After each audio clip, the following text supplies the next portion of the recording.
Our story began in a landscape that looked like a painting. Someone then called a person named Asura. He was asked what he's doing. The lake lay clear and calm, its surface mirroring the lush trees that surrounded it, with a majestic mountain rising in the distance.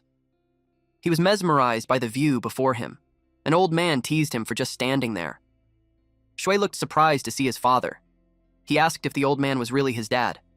His father pats his head and calls him a little dummy for not even recognizing his own father. Then his father requested his help to pull the net so they could see their catch for that day. He also planned to show him some real skills later. Shui just stared at him. Then he tries to catch up to him. They rowed a boat and eventually his father pulled the nets. Shui was astonished, but later on he was made fun of when a crab bit his toe. In return, he playfully struck his father on the chest. In addition to that, they spent time carving their smiling faces on bamboo. They had so much fun together. Before they knew it, it was already dusk. They sat on the boat while watching the sunset. The father pats his son's head. Suddenly, Shui noticed a fish. It was a red carp. The fish turned away. He instantly dove at the lake so that it wouldn't get away. But when he was underwater, he was surprised that the fish had disappeared. He also wondered why there isn't a single fish left in the water. It's also strange that he couldn't move after he got in. He started to struggle and wanted to call his father for help, but eventually, he blacked out. Then the night came. Shui woke up and muttered, "Dad," but was shocked to see men standing in front of him. His hands were tied. The old man named Zhang Shaoxing asked him if he was dreaming about his father. The other person was Mr. Zhang. This person exudes elegance. Shui saw the rope and asked what they were doing. Shaoxing said that Mr. Zhang is really clever. He tricks the kid into guiding them, but actually uses him as bait for the water monster. The three of them were on a boat under the night sky. The old man said they had been keeping watch while he slept peacefully. Shui was disoriented and realized that he just dreamt of his father earlier. He recalled that it has been a month since he came to that world. The original owner of the body died from an illness, and he ended up in his place. The original soul lost his mother at birth and was raised by his father until the man died 3 months ago from illness. But the emotions he held on to stayed behind and were inherited by the new soul. It was a feeling he had never known. Back when he was in the hospital, there wasn't a single person by his side. In a month, this new soul hadn't fully adjusted to the former owner's relationships and ended up being bait for a monster. After a month, he discovered that this world held extraordinary powers. People could train to reach incredible levels of strength, and those who did were called cultivators. But it wasn't just humans. Animals could train too. These beings were known as... Mr. Zhang then suddenly shouted that a monster was coming. Shaoxing muttered that it was the water beast. Shui turned to look behind him. Then, the monster's silhouette appeared beneath the water, slowly circling the boat. The monster's body broke through the surface. Mr. Zhang looked worried. They were told the monster was only half a meter long. But this thing was massive. The boat shook violently. The monster was headed straight for them. Mr. Zhang, however, was thrilled. He felt this was his moment, the one he'd been training 10 years for. He was ready to unleash a strike that would shake the world. Just as he prepared to attack, the monster's crocodile-like head rose from the water with its jaws wide open. It destroyed the boat in an instant. Shui and Shaoxing clung to broken wooden planks, trying to stay afloat. Shaoxing panicked and stated that he just couldn't die there. He looked at Shui and stabbed the hand Shui was using to hold on. Shui slipped into the water and started to descend. His bleeding hand made it hard to swim. He struggled to breathe. He tried to bite through the rope around his wrist. But the monster was heading straight for him. He was running out of air until he totally lost consciousness. Then a voice called out his name. "Ah, Shui!" As he opened his eyes, he saw his father. Our MC couldn't believe it. He reached out, thinking how nice it would be if this was real. His hand inched closer, and finally, he grabbed on. But the arm turned into bamboo he had carved their faces into. He lifted himself up. He recognized that it was from his father's boat. Then what looked like an enormous tentacle appeared. Ah Shui was then pulled in the water again. He didn't notice the monster sneaking up behind him. The water beast was a massive crocodile, dragging him by the foot through the murky depths. He eventually gave up. That time, he felt apologetic to his father. Not long after, our MC reached the ocean floor. The water monster was about to eat him. It opened its mouth wide and revealed its sharp teeth. Shui closed his eyes and accepted his fate. But a wooden chest appeared just as he lost his consciousness. A system panel showed that a water cauldron has been activated. It scanned and found a water spirit. Later on, the skill acquisition was successful. Our MC gained the ability called water manipulation. The cauldron glowed. The system displayed the available water spirit, an aquatic monkey. The acquisition was successful, and integration and awakening began. His body started recovering. Underwater, Shui slowly opened his eyes. He realized he hadn't died in the lake. He suddenly recalled the last memory before everything went dark. The crocodile's massive jaws were about to devour him. To his surprise, he now could move freely. It felt strange, like he was walking on solid ground, even though he was deep underwater. A screen appeared in front of him. It showed a new skill, flow of water control, which allowed him to manipulate water currents at the cost of physical energy. He then blinked. He could breathe. His eyes widened as bubbles escaped from his mouth. Even his wounds were healed. Then, the water monster appeared behind him. It lunged to devour him. Shui froze. Panic took over. He shut his eyes tight, waiting for the end. But nothing happened. Opening his eyes again, he saw the monster hanging mid-water, suspended. He stared in awe, wondering if he had done that. Was this like those systems from novels? He wondered. He realized he had full control over the water around him. Down here, he was limitless. But then, the suspension broke. The monster thrashed free, surging forward. Its jaws opened wide. Shui barely dodged in time. He realized that just fighting the monster wouldn't work. Nothing would change that way. He thought about making it submit to him, but he had no idea how. Suddenly, a screen appeared. A new skill, Blood Dominion. The effect: when the bearer uses their own blood, they can inscribe ancient runes to form a contract with an aquatic spirit. That gave him hope. But just as he was checking the screen, the water monster lunged at him again. Shui reacted fast. He then used flow of water control to bind it.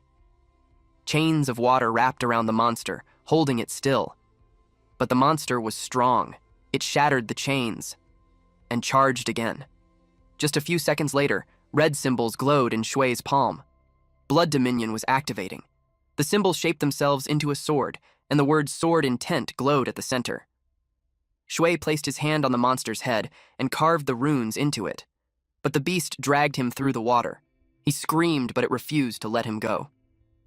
It was a contest of spiritual power, Shui realized. Then his eyes changed. Blood-colored clouds filled the whites of his eyes, and his pupils turned reptilian. Scales formed beneath one eye. The pressure from the monster was unbearable. He felt like he was going to lose. But then, he remembered himself. His real self. Alone in the hospital in his past life. That memory made him fight harder. Another rune formed in his other hand. He pressed both hands onto the beast's head and roared for it to submit. Then silence fell. Under the full moon, the lake was calm again. Shui slowly emerged, crawling to the shore, exhausted but alive. Behind him, the water monster surfaced, watching him quietly. But Shui wasn't afraid anymore. It had submitted. The system updated. Bearer, Liang, Shu. Spirit, water monkey. Fusion level, 5%. Water, essence, 0.0. Required essence for Taihuai, 80. The water monkey had limited potential, suitable for beginners, but born from a great master. Shui told the monster to wait. He'd call on it when needed. A spiritual link now tied them together. He could summon it any time.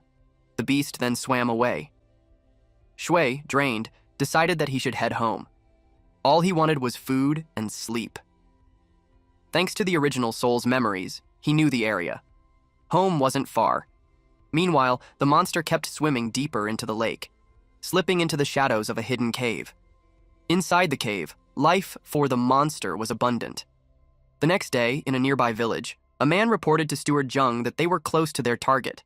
It was Shaoxing, leading the gentleman straight toward Shui's home.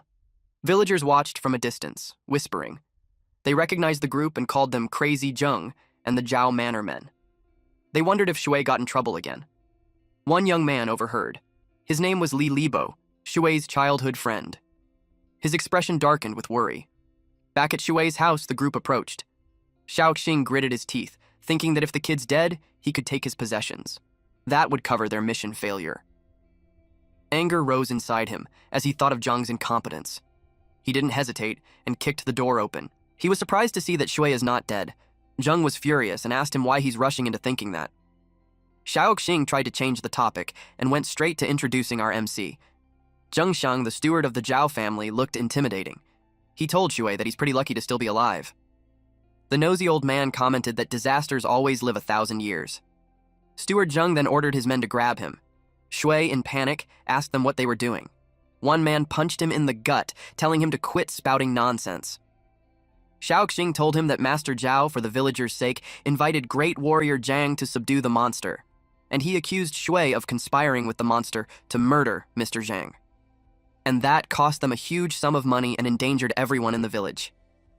Shui pointed at Shaoxing and calmly said he was the one at fault, the one who tied him up, set him up, and threw him in as bait for the water monster. But Shaoxing continued with his claims, saying that Shui killed Mr. Zhang and still had the nerve to come back.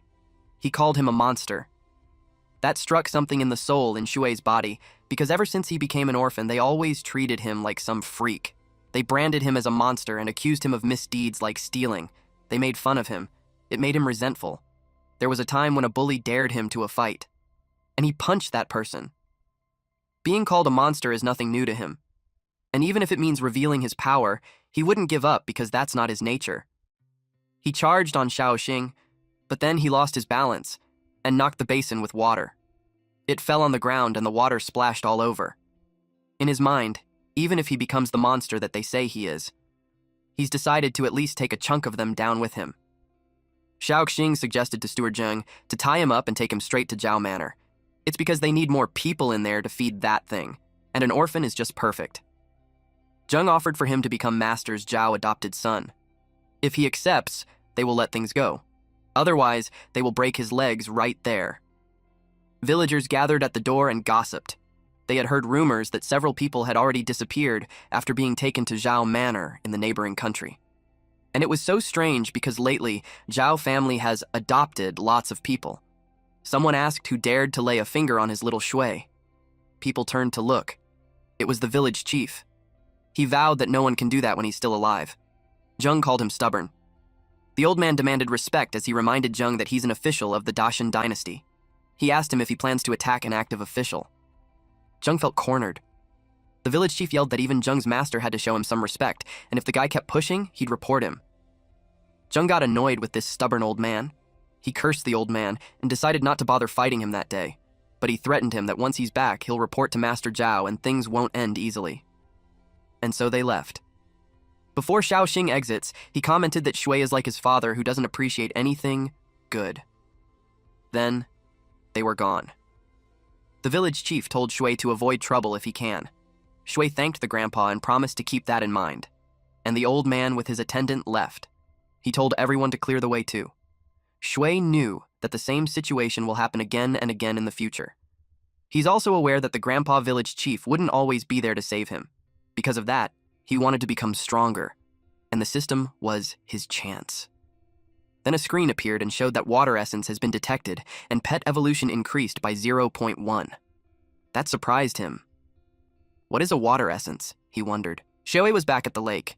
After subduing the great Taihua crocodile, he can summon it at any time through their spiritual link.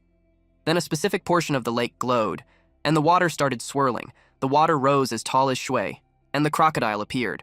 But he was dumbfounded at what he saw. The giant crocodile has turned small. The system informed him that subdued aquatic beasts can change their body size at will to manage energy consumption. It gained +1 evolution points. The water monster is currently in its miniature form and the energy consumption for that is low. Shui was amazed that the system has that feature. He asked the crocodile where it found the water essence. He requested him to show the way. They dove down the lake and swam. The crocodile led him to a cave. He pushed aside the aquatic plants, and when he saw what was inside, his jaw dropped. There were several items that glowed brightly on the waterbed. He wondered if those were the legendary spirit plants. He touched one, and the system showed that it's a spirit plant with water essence, and he can choose to absorb it. He uttered that this world contains spiritual materials and treasures that have absorbed extraordinary energies. Those plants with special effects are known as spirit plants. There was a rumor that there's a frozen pond in the Zhao's manor backyard, and at the bottom, some special vines grow. Master Zhao uses them to lure cultivators and turn them into his followers. Shui wanted to see how much water essence he can get from those spirit plants, so he gathered it, and sought the little crocodile's help. But the crocodile just laid on its back and closed its eyes. Shui called it lazy and accepted that he got to do it by himself. When he finished gathering, he went back up the shore. He was happy to hold the spiritual plant. Then he bit into it. The system displayed that water essence was detected. It can be used to improve the fusion of the aquatic spirit and the evolution of aquatic beasts. Shui finds the plant delicious. As he eats, his water essence increases. Eventually, he's full and ended up with a big belly. The system showed his stats. He now has 25 water essence.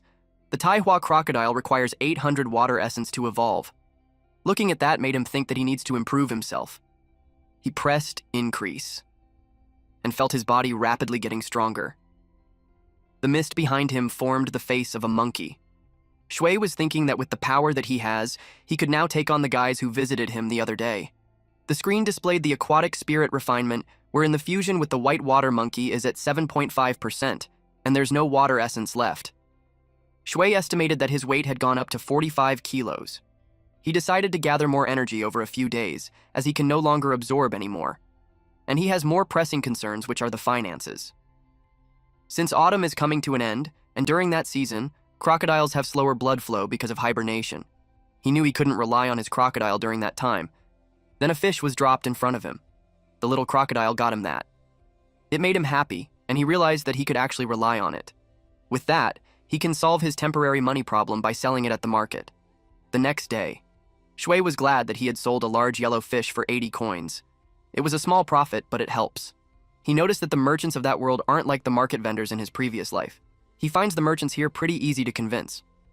After dealing with the water essence issue, his next step is to find the right moment to settle things with crazy Zhang. Then the old man Xiaoxing saw him. He admits that there was some misunderstanding between them a few days ago, and he was looking for him to apologize. Xiaoxing told him that his boat is nearby, and he invited him to have a meal together to clear up the misunderstanding. He encourages Shui to relax as it will only be the two of them, but deep inside, that's not true. He was trying to corner him. A devilish grin flashes on Shui's face. He went along with the facade and replied that it makes him feel safer that it's just the two of them. Earlier, Xiaoqing was cornered by Zheng. He had his men beat him up and told him that during that time, experiments had taken place in the mansion, causing many people to die. He added that the mansion is in need of materials to refine pills, and that Shui is a complete orphan which is perfect for the purpose. He asked Xiaoxing if he understood what it meant. Helpless, Xiaoqing replied that he understands, and that Shui won't be able to escape when he captures him first thing tomorrow.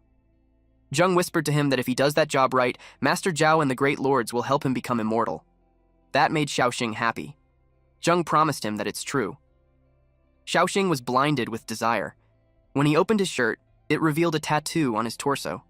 He also has cuts in his body, and his eyes were bloodshot. So the next day, he rowed the boat with Shui. He pointed out the beautiful scenery and how there's no Zhou Kingdom ships around. While he stirred the pot at the center, he slipped a pill in. He invited him to drink and forget their differences. Shui asked if he's certain that there were no other ships nearby. The old man replied that he was sure, since he scouted the place himself. He planned for Shui to drink the fish soup, and even just a bit of it will poison him. Shui stood up and glared at him. Xiaoxing asked what our MC was planning to do. Not long after, a blob of water covered his face. He started drowning. The last vision he saw was Shui. The night came. The old man started waking up, and found himself tied in a rope. Shui teased him for sleeping soundly. He asked what he plans to do with him. Shui was holding a money bag and uttered that it looked like Oldie accepted a lot of bribes just to get him into the Zhao mansion. Xiaoxing tried to explain himself, but Shui was already looking ahead. He turned to the old man and asked if the place looked familiar to him. Xiaoxing knew that this was the exact place where the water monster had appeared. Just a few moments later, the crocodile emerged. Xiaoxing trembled in fear. While our MC shared that the crocodile used to be an aquatic monster, but now it's his pet. He recalled the old man calling him a monster. Xiaoxing called him that again. Then he begged him not to eat him and promised to tell him everything. Shui wanted to know why Zheng wanted to bring him to the Zhao mansion. He also inquired why they have been recruiting so many servants lately. He replied that those people are materials that Master Zhao had gathered to become immortal. He He shared that to achieve immortality, Master Zhao needs to refine a celestial pill, and all of them were used as ingredients for it. Shui concluded that they have captured a lot of innocent people. Shaoxing defended that he was forced into doing it, but in his head he was calling him a fool because he had planned to use him as material too. He was about to say something when Shui lifted a rock and hit him with it. Blood splattered. Shui stated that the old man had seen everything, including the monster part of him. He dropped him in the water. Now that he knew they wanted him to become an ingredient for a pill, if he didn't kill him, he'd be the first one to die. He realized that he needed a powerful backing to buy time and grow stronger. Shaoxing sank. Then the markings on his torso glowed. The sun rose. A water bird rests on the edge of the boat. Suddenly, a hand emerged from the water and grabbed onto the boat. It was Shui. He dove on the lake to catch some fish. He thought of how having an ability makes things easier. It had been 3 days since he killed Shaoxiang.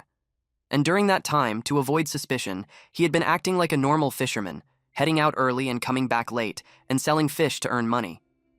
He hasn't even returned to the lotus pond. And as for the boat, he covered it by saying that he forced Shaoxiang to trade it with him. Shui is aware that the Zhao won't sit idly, and Shaoxiang's sudden disappearance will eventually lead them to discover him. He knew his only way out is to become a cultivator as soon as possible. And the fastest way to do that is by joining a martial arts school. In Pingyang City, there are 3 martial arts schools, and the strongest is the Yang clan school. It is said that the master of the Yang school possesses the legendary ability to break gold and stone with his bare hands, which is why he remains at the top. Shui was thinking that if he managed to join that school, the Zhao family wouldn't dare lay a finger on him so easily, because the school won't let it slide when a student disappears. But he was concerned because to get enrolled, he needs to have at least 5 to 8 taels of silver, and currently, he only has 2 taels and 8 coins, which means he needs to earn more money. The little crocodile then clings onto him. That made him snap out of his concerns and just laughed it off. He noticed that ever since he improved his body last time, he'd been slowly getting used to his growing strength. His physical powers had also increased quite a bit. Now he can carry 2 or 2.5 kilos. He decided to continue fishing. Ever since he awakened, he felt like he could move more easily in the water. He called this little crocodile Sleepyhead and went racing with him. Recently, it had become his training method. The little crocodile glanced at him with a cheeky expression on its face. Shui used a technique where the water control energy to compress the water under his feet and then release it in one go. But the problem is that it's not sustainable as it drains his mana quickly. Despite that, he became confident of his speed. Then a shadow swam beneath him. It was a red fish. It moved so fast that it left a trail of red light. He realized that it was a mystic fish. In this world, some creatures can evolve with a certain special energy. They are known as spiritual fish. He just saw 2 of them. Normally, it was hard to find even one, but he was fortunate to find 2 at once. Those 2 spiritual fish went separate ways. He ordered Sleepyhead to chase the other one. The croc then emitted his aura and went back to his large form. While Shui chased the other spiritual fish, he wished that he brought a fishing net. He controlled the water on his feet to propel him forward. Then he used water control and sealed the spiritual fish in a bubble. Then he caught it using his hands. Of course, he was happy to finally have one, but just right after that, he sensed an ominous presence. A dark figure appeared right behind him. Shui continued catching fish. He was glad that it went well and he'll be able to sell it for a decent amount of money. All of a sudden, something wrapped around his torso. That surprised him. He was thrown on the waterbed. The impact made him cough. A large creature looking like a dragon loomed over him. He wondered what that thing was. There was a rumor that a 6-barbed fish lives in the Yixing River and devours people. He complained about the awful luck he had for running into it. He saw it move and wondered if it's going to do the same trick again. Shui immediately used water control and attacked it with water bombs. The creature seemed surprised. He felt relieved that he reacted in time. The creature tried to tackle him, but he evaded. Then, he saw it smiling. Suddenly, a shadow swam underneath it. And when the crocodile was positioned, he smacked the creature using its tail. The crocodile gave Shui a reassuring glance. Then it bit the creature's neck. The crocodile did well to immobilize it. Shui knew it was his perfect time to counterattack. If he doesn't subdue it, he's the one who's going to die. Once he was able to touch its head, he activated the Blood Dominion Talisman. He expected his spiritual energy to be enough to bring it under control, but red screens appeared before him to warn him that it might cause mental overload. He was advised to stop immediately.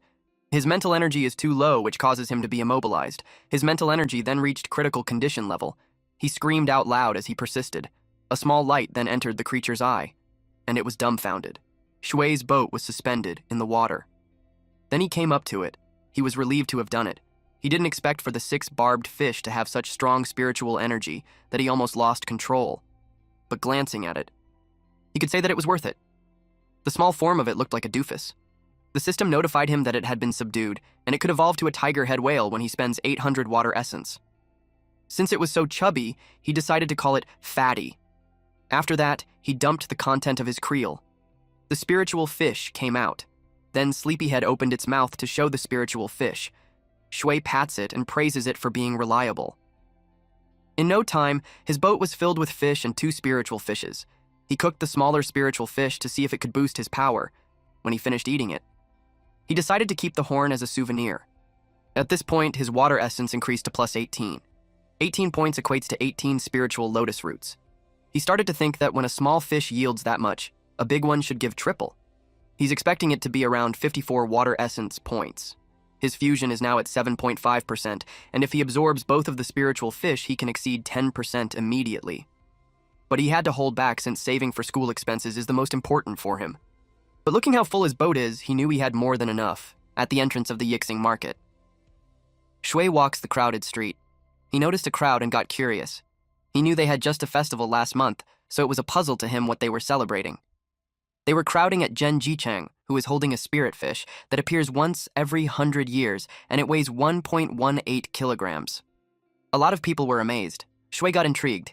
He squeezed through to get past. Some people recognized him and asked what's the rush. He finally made it in front. Then, he exclaimed that their village had been blessed by the river god, for they had caught 2 spiritual fishes in one day.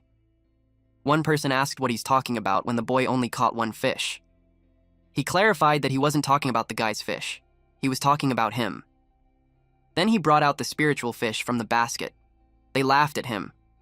They don't believe that it's a spiritual fish. They all assumed that he just grabbed an old fish and sold it at a high price. They started mocking him. Even Jichang scoffed. Then someone came and recognized the crimson bloodfish.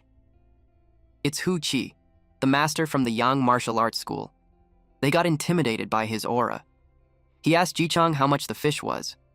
Jichang replied that he should name the price that he thinks is fair. He inquired about the weight, then suggested buying it for 3 taels. That made Jichang happy and excited. Shui offered his fish too. The crowd mocked him and called him shameless. They warned him that if he made the master angry, they would all pay the price for it. Qi saw that it was a horned pomfret. Shui agreed and told him that it weighs 1.61 kilograms. Deep inside, he just found out that it's called a horned pomfret. Qi offered him 6 taels and 5 coins. That shocked everyone. The silence was deafening. Until someone exclaimed that even combining the savings of all the generations in their family, it wouldn't come close to that. Jichang felt overwhelmed too. A guy from the back warned Shui not to kick the bucket before he can even spend it. Shui expressed that he will sell it. Jichang left looking gloomy. Shui politely asked why his fish is worth double the crimson bloodfish. Hai explained that horned pomfret is used in medicine to make special pills. It strengthens essence and refines energy, helping one break through the blood flow barrier. He shared that he happened to be at that stage, so it's very useful to him. Shui thanked him. He was glad that he kept that fish. Later that day, Shui was counting his coins. Then a shadow towered over him. It was Li Libo. He wrapped his arm around Shui's shoulder and praised him for bringing pride to their village. Shui remembered that he hasn't thanked him yet for what he did the other day. Libo joked with him to hand over the 6 tiles. Shui changed the topic by asking him if he knew how much it costs to enroll at the Yang martial arts school. Libo was confident to answer that because his father was about to send him there. He explained that Yang school charges 7 taels of silver without lodging or meals, 10 taels with lodging, and 20 taels for lodging and medicinal baths. He admitted that it's a bit pricier than the other 2 academies, but it's also the most prestigious. Shui thought about it. He has savings for the past few days, plus 6 taels and 5 coins he got from selling the fish. In total, he had 9 taels and 2 coins, and it was more than enough. Shui invited him to sign up tomorrow. Libo teased him for being loaded. He agreed to go with him. Out of the blue, Shui heard someone say that he saw another treasure fish. He was surprised. Meanwhile, at the Zhao Manor, Steward Zheng reported that they don't know where Jiang is, but they at least have tracked down Shui. The master replied that he shouldn't be bothered with such trivial stuff. With a scowl in his face, he ordered them to handle it themselves. It was already late at night, but there's still a boat in the lake. He sliced a piece of fish and threw it in a pot. It was Shui together with Sleepyhead. He just cooked fish stew. He soon tasted it and felt happy and satisfied with the way it tasted and smelled. Then he let his pets taste it by throwing some into the water. The system notified him that he gained plus 24 water essence. Because of that, he became certain it was a spirit fish. He gained it easily, and his physical strength had improved a lot too. He felt lucky that Fatty found another spirit fish. With that, it was time to upgrade. Last time, the horned pomfret gave 18 essences. This time, he got 24. He clicked Refinement. Power flowed through him continuously. His fusion with the water monkey increased to 11.7%. He now had plus 24 water essence and 2 aquatic beasts, the Taihua crocodile and the 6-whiskered catfish. He threw a punch into the air, excited, saying it would be perfect if he could find someone to train with. His ability to control water had clearly improved. Even with leftover food, the water essence needed for Fatty to move dropped significantly. The system showed that evolving the Taihua crocodile into a horned crocodile would cost 779 water essence. The same goes for evolving the 6-whiskered catfish into a tiger head. He looked at his cauldron, impressed. He wondered if someone crafted it, or if it was a natural phenomenon. All he could tell was that it had features resembling Yinglong, the winged dragon, an enormous monkey like Wujiqi and other creatures, some with a human head and snake body, and a cloaked figure in black. But he knew thinking too much about it wouldn't help. He got excited at the thought of going to martial arts school tomorrow. He was determined to get stronger, fast, so he could face the Zhao family. The next day, they rode a cargo carriage. Libo asked how long it would take them to get there. He spotted someone ahead and pointed it out. They finally reached Pingyang City. They walked the Rabi through the busy streets. They ate, window shopped, and watched street performers. In a hidden alley, suspicious men waited for them. These guys were sure Shui and Libo would pass through there. After all, they overheard Shui talking about enrolling. One of them knew the brat sold a fish for 6 taels, which was a fortune. Not even selling their wives would fetch that much. Another was worried about trouble with the magistrate's office, but the guy brushed it off, claiming they were helping manage the kids' money. They were waiting on a quiet route to the school. Finally, they spotted them coming. Libo joked about whether he could beat several guys after their training. Shui didn't know exactly how many he could beat, but he was confident he could handle a few. Then, not long after, a man stepped forward and blocked their path. It was Steward Zheng with his cronies. They told Shui to hand over the money. They threatened to bury them by the roadside if they refused. Shui calmly replied that he'd be the one to bury them by the roadside. The man got angry and raised his fist, but Shui punched him first. Another man rushed in from behind. Shui quickly elbowed him, grabbed him by the hair, and hurled him into the leader. The leader tried to dodge, but before he could react, Shui's fist was already in his face. The punch sent him crashing into the ground so hard that it cracked beneath him. Even Libo was stunned by Shui's speed. 9 moves. That's all it took to end the fight, he took note. Steward Zheng lay on the ground while our MC stood tall above him, staring at his own hands in disbelief. Shui could feel how much stronger his body had become. Libo asked when he got that strong, and even joked that maybe he didn't need a master anymore. Shui tried to play it off and claimed that he was just a genius. He then casually rushed ahead to register. Libo, however, remained suspicious. They soon arrived at the school gates. A man greeted them and introduced himself as Yang Changsong. He asked them to call him Brother Xiang. The two greeted him politely. Then Brother Xiang guided them to someone in charge of assessing their talent and explaining cultivation in more detail. He pointed to a man and introduced him as Big Brother Hu, a direct disciple of Master Yang. Upon seeing him, our MC asked if he was the one who bought the fish the other day. That immediately caught the instructor's attention. Hu Chi turned and took notice, and walked over them to greet the two. Brother Xiang then asked if the two knew each other. Master Hu Chi explained that the horned pomfret he used for his breakthrough was bought from Shui. Brother Xiang thought that was great news. He told them they could follow Big Brother Hu for training and stay at the school that night. They both greeted Big Brother Hu respectfully. He asked them to follow him for a bone structure test. Shui asked what that meant. Big Brother Hu smiled and explained it was just a way to determine which training style would suit them best. Shui then asked for a better understanding of the martial path. Big Brother Hu explained that martial cultivation is based on 4 stages: skin, flesh, blood, and bone. In the skin stage, your body becomes tough like oxhide. In the flesh stage, your strength multiplies. You could lift a person one-handed. In the bone stage, your power gains sharpness. You could break stones or split wood with a strike. And finally, the blood stage amplifies everything to its fullest potential. But in the end, it all comes down to one thing: refinement. Ordinary people can train their bodies, but they'll eventually hit a wall. To go beyond, you need 2 things: technique and medicine. Shui and Libo had no idea what those meant. Big Brother Hu explained, technique is the method of training. At Yang School, they had 3 combat styles to choose from. Pills, on the other hand, are like climbing aids. Imagine the technique as a ladder. It's steep and dangerous. Pills are the handrails that help you climb faster and more safely. And the horned pomfret Shui sold? That was the kind of pill that helped make breakthroughs. Shui was amazed. With his cauldron of fortune, he figured he could easily get his hands on things like that again. Big Brother Hu reminded them that the path of cultivation is long, and they should take each step seriously.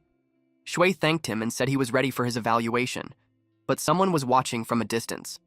3 men, one of them being Hu Yankai, stood observing. He turned to the man beside him and asked, "Is that the one you mentioned?"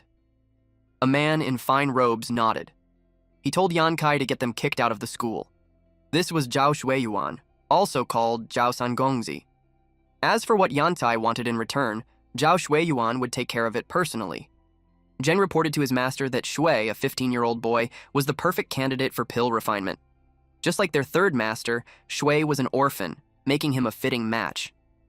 He explained that if they succeeded in capturing and refining the boy into a pill, it could greatly benefit young Master Zhao's body.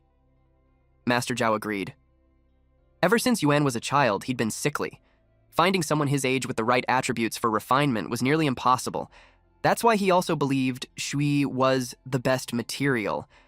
But there was a problem, the master added. He had heard that Shui planned to enter the Yang martial arts school. That made their next move more difficult and risky. They had to be cautious. Unbeknownst to them, the young master himself had been eavesdropping the whole time. Zheng left, and a piece of paper had dropped from his hands. It was a drawing of Shui. The young master picked it up. With his eyes fixed on it, the young master vowed to consume the pill and achieve immortality, no matter who had to die in the process. Meanwhile, Libo grumbled about how Shui got first-class bone talent while he only landed upper-middle class. He accused Shui of cheating somehow. Shui just brushed it off and joked that he had more than just talent. As they walked on, Libo asked Shui to slow down, but Shui was eager to get to the training field. That's when Libo stopped, surprised to see someone. It was Chen Jichang. Libo asked what he was doing there. Jichang responded with a sharp tone, saying he had every right to be. The two seemed to clash right away, but Shui stepped in to cool things down. He greeted Jichang, remembering that he was from the same village, Yixing, and was 2 years older than him. Jichang had been a well-known fisherman and was friendly with the body's former owner. Shui asked if he was there to train too. Jichang confirmed, saying that without strength, a person is lost. He sold all his fish and used the money to enroll. Shui invited him to join them, warning that Big Brother Hu was probably already starting the lesson. Libo freaked out, not wanting to be late. At the training field, someone let out a loud "Ha!" while punching the air. A group of shirtless trainees were doing squats in unison. Libo looked like he was on the verge of collapsing. Shui and Jichang were also struggling. Hu finally called for a break and offered them advice. He announced that their training would resume in the afternoon.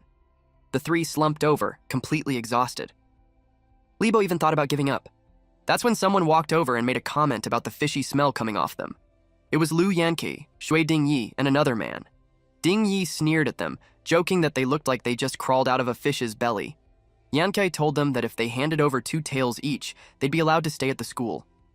Libo immediately got angry and was about to charge, but Jichang grabbed his arm and stopped him. warning not to cause trouble. Shui stayed quiet, sizing them up. Based on their aura and movements, he wasn't confident he could take them on in his current state. Yankai was itching for a fight, bragging that he was on the verge of breaking through the skin barrier and wanted to test his strength. Shui thought to himself that if only they were near the river, things would be different. Libo and Jichang held back, keeping their tempers in check. Suddenly, a voice called out to Yankai. It was Big Brother Hu. He told him that if he had nothing better to do, he should spend the next half hour practicing postures. Yankai clicked his tongue and muttered under his breath that those three were lucky. He spat that the school wasn't a place for trash like them. Big Brother Hu barked at them to get moving. Yankai shouted back that they were going. Once Hu was gone, Libo cursed at Yankai and flipped him off. Jichang advised him to let it go, grumbling behind their backs. Wouldn't change anything. Shui understood that more than anyone. Power was all that mattered here, and he needed more of it, fast. He told Libo and Jichang that he was heading home for a bit, and asked them to inform Big Brother Hu. The two were puzzled at his sudden departure. Shortly after, Shui received a message. The Lotus Field, his secret place for growth, was under threat. It was essential to his training. He had to protect it no matter what. Then the night fell. Libo paced around, worried that Shui still hadn't come back after a full day. Jichang argued that Shui probably had something urgent to deal with. And just like that, they were triggered to fight. Before they could continue, they were interrupted. Yantai appeared in front of them, grinning. He was thrilled to find them without Big Brother Hu around. Libo and Jichang gritted their teeth. Yankai cracked his knuckles, smirking as several men stood behind him. He told them this time he was going to crush them. At the lake. Shui, along with his pets, were swimming around observing the place. Shui was cautious though, because even if Fatty has the strength close to the skin realm, it conveyed that it was scared. It made him wonder what creature could be there. He then arrived at the cave. It wasn't there, but from the marks that it left, Shui could tell that it was huge. Sleepyhead and Fatty noticed something. Since Shui ate the spirit fish, his fusion level rose to 11.7%, and now he can control up to 35 liters of water. The most important thing is his underwater perception that expanded from 1 meter to 6 meters and lets him capture the seabed details more clearly. He looked horrified at what he saw. He saw a silhouette and assumed it was the monster that caused it all. But it looked like a crab, too. And it was gigantic. With that size, Shui assumed it had developed some consciousness.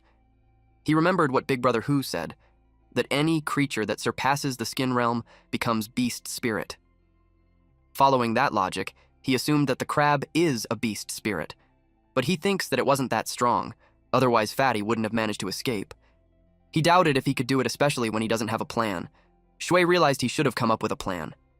Then memories of being called a monster flashed through his mind. He also remembered Shao Qing saying he was just like his father, someone who didn't know how to value what was in front of him. And then there was that bastard Yantai, who had already bullied the three of them back at school. Our MC accepted that danger has been part of his life. He reasoned that things that change one's destiny requires taking risks, and significant events usually occur by chance. Only trivial matters can be planned down to the last detail. He grits his teeth as he decides not to give up. He's not the type of person to let go of what's already in his grasp. When Shaoxing tried to take his life, the old man died. Following that reasoning, since this creature wants to take away his Lotus Field, he won't back down. His pets are also ready to fight by side. Then they all charged at it. Meanwhile, back at the school, Jichang already got beaten up.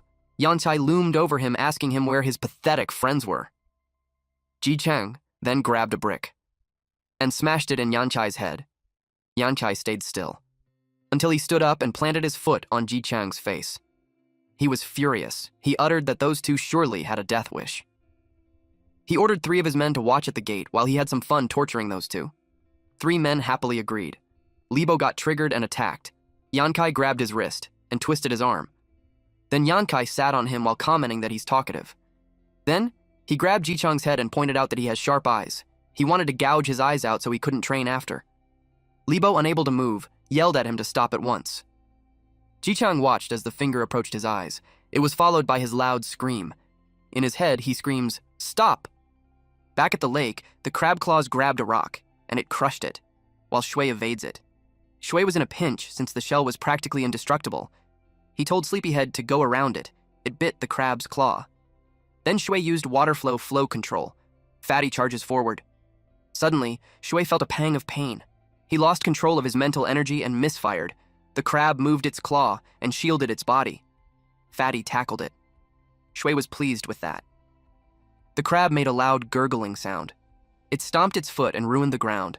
Even the lotus field got affected. Shui saw it and got worried. He got distracted and was hit by the monster. It made him cough blood. He stumbled backwards. Yet he was determined to kill that crab. It towered over him. While he observes it to find its weakness, it tried to hit him using its claw, but he was able to evade it. He watched it intensely. He saw Sleepyhead and Fatty swimming towards them. Sleepyhead bit the claw while Fatty tackled the other claw. Shui noticed that no matter how much damage it takes, it instinctively guards its underside, which made him think that its weak point is the belly. He gripped his spear. He had been planning that move for a long time, compressing the water flow to its absolute limit at the tip of the wooden spear. At that time, he can barely construct 2 rings with his remaining mental strength. It will give the spear 2 stages of acceleration. Pushing himself caused his nose to bleed, and the system window warned him that his mental strength is too low. There is a risk of backlash from controlled water beasts. He was advised to cease action immediately, but he wasn't one to give up. Shui threw his spear, aiming right at the monster's abdomen, and claimed that the lotus field is his. The spear pierced through the giant beast. Seeing that he won, Shui smiled, yet he slowly lost consciousness. He jolted awake. Realizing he had passed out, he saw his little pets beside him. He gently patted their heads, understanding now that they had pulled him out of the water. Still groggy, he sat up. His head was pounding. Clearly, he had to be more careful when using that move. Then something caught his eye. He looked down at what he was holding. To his surprise, it was the crab monster. He blinked, then asked aloud how those two even managed to drag it up. The sight made his stomach growl. If he could absorb this one, it might grant him a large amount of water essence. Then Sleepyhead pointed at something. He looked closer and realized the crab was female. There were eggs. He imagined what it would be like to tame a crab that size. It could be a huge help, but even if he couldn't tame the big one, the eggs might still hatch. He placed the eggs gently beside the crab, wondering if the blood dominion could work on them. He grabbed a sharp rock and cut his palm. With his blood, he used the blood command seal on the eggs. A marking appeared on one of them. He watched. The egg wobbled, and then a tiny claw poked through. A baby crab hatched from the egg. It looked very cute. Then the system message popped up. Stone crab successfully tamed. Can evolve into Stone Crab King with 8,000 water essence. It was indeed another win. Once he finished taming the crab, Shui cooked and ate it. Right after, his fusion rate started climbing quickly. From 14.7%, it jumped to 18.8%, then all the way up to 36.6%. Behind him, a phantom image of the water monkey appeared. His eyes turned a bright, glowing blue. His 3 pets stared at him in amazement. A soft blue light wrapped around his body, and he felt his wounds vanish completely. It felt like a divine miracle. The pets were clearly awestruck. Shui was thrilled. Not only had his fusion reached 36.6%, but his body was enhanced even further by the mystic fish and the energy gained through the fusion. He could now sense the flow of his own blood energy. He remembered what Big Brother Hu had said, that he was close to breaking through the skin barrier. Now, Shui believed he might be even stronger. He shared the remaining crab meat and eggs with Sleepyhead and Fatty. The meat wouldn't stay fresh, and each egg only gave 6 water essence, not enough to be worth keeping. He didn't feed any to the crab itself. That felt wrong, like making it eat its own kind. Instead, he gave it a name, Fist, because it was about the size of one. He set a goal for himself. If he could break through the skin barrier within a month, he'd officially become a Martial Hall student. By then, the Zhao family wouldn't be able to threaten him anymore. He planned to return to the martial school the next morning to attend training, but what he didn't know was that his friends were in trouble. At that very moment, someone was shouting for Yankai to stop. The voice was firm. It came from a guy named Lu Xiaohui. He warned Yankai that he'd gone too far. The martial school had rules. Yankai turned, annoyed, but when he saw who it was, he smirked. He excused his actions by saying he was just carrying out orders from the Zhao family's 3rd young master. That surprised Xiao Hui. Yancai pressed further, taunting him. Was he going to follow the school's rules or the orders of the Zhao family? Xiao Hui was silent.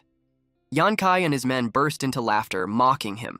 They reminded him that the Zhao family had taken him and his father in, that without them he'd be nothing. They called him a loser, a dog, and dared him to prove otherwise. Yancai sneered and reminded Xiao Hui that his father was still at the Zhao estate. If Xiao Hui said something nice, something obedient, maybe he'd consider putting in a good word for him. The moment Xiao Hui heard that, his resolve wavered. He clenched his fists, lowered his head, and apologized. He didn't care what happened to himself, but he had to protect his father. That only made Yancai and his cronies laugh harder. They mocked him, calling him Lu the lapdog. While Yancai was basking in his own cruelty, a sudden poof broke the moment. Someone spat right on his face. It was Jichang. Even while battered and bloodied, he managed a dry laugh.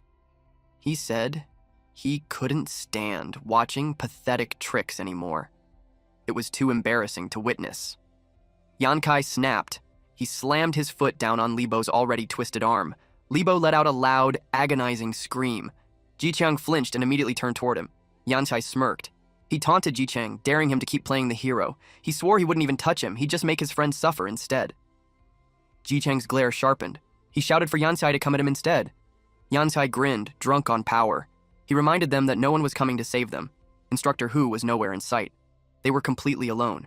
But the moment those words left his mouth, bam! 2 of Yancai's men were suddenly sent flying through the air like ragdolls. Yancai whipped around, stunned. A figure stood under the moonlight. It was Shui. His eyes scanned the surroundings, and welcomed by the battered bodies of his friends. His jaw clenched, his fists trembled, and then the air around him shifted. Heat rolled off him like a furnace. Flames flickered from his shoulders. He was furious. With a voice like iron, he vowed to knock out every last one of Yancai's teeth. Unbeknownst to them, Brother Hu and his master, Yang Dongxiong, quietly observed everything from the rooftop. Hu lowered his head in shame, admitting that it was his fault. He had gotten too excited after breaking through the blood barrier and ended up drinking too much. By the time he sobered up, it was already too late to stop the bullying. He didn't expect Xiao Hui to just stand by and do nothing. But Master Yang calmly replied that while Xiao Hui may appear cold-blooded, he saw it differently. Xiao Hui cared, but he had been held back by fear. That fear, Yang said, is the very reason he hasn't broken through the blood barrier. A warrior without courage is like a body without breath. Hu looked at his master. He asked if they should intervene. After all, Shui had only just entered the martial hall, and Yancai was already nearing the skin barrier. Logically, there was no way Shui could win. But Master Yang raised a hand to stop him. He was curious. He said the boy's blood energy was interesting. Back on the ground, Yancai sneered and challenged if Shui really thought he could break his teeth. Shui clenched his fist and confidently responded. He already said he would. He then charged forward with determination. Yancai scoffed and yelled at his men to handle him. One thug lunged. Shui kicked him aside like it was nothing. Another threw a punch. Shui dodged, then countered with a clean hit to the face. A third attack came in, and he was called a damn brat. But Shui's punch shut him up mid-sentence. Shui glared at Yancai and stepped forward. Yancai growled and claimed that beating a few nobodies didn't make them equals. Dispersing blood energy was only the first sign of reaching the skin barrier, but when he looked into Shui's eyes, he hesitated. That glare wasn't normal. Yancai attacked with a punch. Shui blocked it with his forearm, slammed a kick into his side, and followed it up with a crushing blow to the jaw. Our MC landed another hit right in the bastard's face. Yancai stumbled, coughing up blood. Shui stood tall, breathing steady. He stared Yancai down with calm disdain. Yancai's eyes widened with rage. He reached into his robe and pulled out a knife. He stabbed Shui while calling him a stinky fisherman. He pulled out the knife and stabbed him again while telling him that no one has his back, especially when he doesn't have a father to count on. Shui blocked the knight with his hand. He muttered that Yancai is truly disgraceful. He raised his fist while calling him a despicable coward. He landed a powerful punch on his face that made the ground shatter. He breathed heavily. Yancai got scared of him and told him to stay away. He asked Xiao Hui if he isn't going to do anything when he is an instructor, and the brat is attacking his fellow disciple. That puts Xiao Hui in a pinch. Suddenly, a sword was thrown at them while someone told them that it was enough. It was the sword of Master Yang. He appeared with Hu. Then he uttered that Yan Kai, Dingyi, Wai Long, Kuji, all 6 of them are no longer welcome at the martial school. Then he told Xiao Hui to go to the confinement room and he'll deal with him later. Xiao Hui simply replied yes. Shui was surprised to see Master Yang, who stares back at him. Shui was worried that with his grave mistake, he'd be evicted from the school. He felt bitter upon remembering what Yang Kai said, that he had no one to count on. He realized that in the end, his efforts weren't enough. Master Yang asked if his name was Liang Chu. He replied yes. Then, unexpectedly, the master offered him to become his direct disciple. He was truly surprised. When he lifted his head, he saw the master extending his hand to him. At the Yang residence, the servants were buzzing with gossip about the master accepting a 9th disciple, a handsome young man, they said. A girl called out to Shui and handed him ceremonial robes prepared by his senior brothers and sisters. She mentioned that the ladies would help him dress, but he politely declined and asked them to step out so he could change on his own. The girl let out a soft giggle before leaving. Once alone, Shui sighed. It had been 2 weeks since he defeated Yan Kai. His injuries and those of Ji and Libo had mostly healed thanks to Master Yang's treatment. He realized that he was no longer alone. Now he had a master, fellow disciples, and real backing. His path to revenge against the Zhao family was finally within reach. Hu's excited voice filled the hall as he recounted the night of Yan Kai's defeat. He told Xu Zishui, the 4th senior brother, and Xiang Changsong, the 8th, how someone who had just entered the martial school for 1 day managed to beat a fighter on the verge of breaking through the skin barrier. Xu Zishui sighed and noted that Hu had repeated the same story for 2 weeks. Song teased that if Hu liked Shui that much at first glance, maybe their little junior truly was a dragon among men. Then Chao Rang, the 6th brother, and Zhou Xiaoqin, the 5th sister, joined them. Xiaoqin teased Xu Zishui, asking what gift he had given the new junior. Xu Zishui proudly answered that he'd gifted him a whole tungsten steel arm guard as a small token. Yun Dun, the 2nd brother, and Lu Gang, the 3rd, entered next. Hu jumped in, reminding everyone not to tease the 4th brother too much. He'd worked hard to save up for that gift. Then Hu noticed that their little junior walked out of the room. Shui's cloak swayed as he turned. He was now dressed in his ceremonial robe, definitely looking dashing. He greeted his older sister and brothers, and warmly thanked them for their thoughtful gifts. Lu Gang mentioned he hadn't given his gift yet. He announced that he had prepared something special, a fine piece of tungsten steel, and told Shui to visit his shop any time to request a weapon of his choice. Our MC gladly accepted. With everyone having given their gifts, they agreed to head to the main hall so as not to keep the master and mistress waiting. Meanwhile, at Zhao Manor, someone approached the master. The report came in. Xiaoxing's body had been found. But what shocked them was that something inside his stomach was missing. The master's face twisted in fury. He slapped Zheng hard across the face and called him a useless fool. If word got out, it would bring enormous trouble. He warned them that if the authorities came knocking, they better be ready to offer their heads in apology. Zheng, scrambling to shift the blame, pointed fingers at Shui. He assumed Shui killed Xiaoxing and let whatever was inside him escape. Then the master mentioned he heard another piece of news. Shui had become Dongxiang's direct disciple. He scoffed and asked if Zheng wanted to test Dongxiang's blade himself. He told them he didn't care what methods they used. Just find that thing, whatever it takes. As for Shui, he was still deciding what to do about him. Back at Yang Manor, Master Yang sat beside Madame Yang, Xu Shi. He looked at Shui, who was kneeling before him, and acknowledged his qualities: grateful, courageous, steady, diligent, and respectful.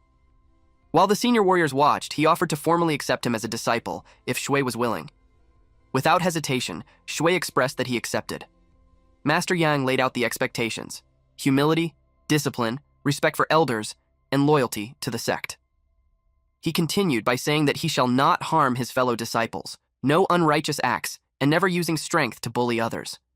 Shui bowed his head and responded that he understood.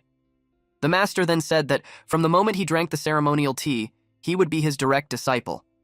And from that point on, no one may insult or bully him again, because he would have his master as his shield. Shui smiled and accepted his place in the sect. The shirtless men trained under the sun, drenched in sweat. When the instructor gave them a half-hour break, they practically collapsed from exhaustion. While resting, they chatted about Master Yang's new personal disciple. They called it a true rags-to-riches story.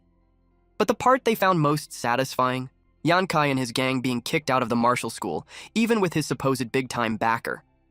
Not far from them, Shui Yuan overheard everything. Just the mention of Shui made his expression darken. Meanwhile, inside one of the rooms, Shui asked Hu about the 4 barriers and 7 paths. He knew the barriers, but was clueless about the 7 paths. Curiosity had gotten the better of him. Hu explained, the 7 paths were named Galloping Horse, Wolf Smoke, Tiger Hunting, Stomping Elephant, Heavenly Dragon, Furnace, and Transcendent Rainbow.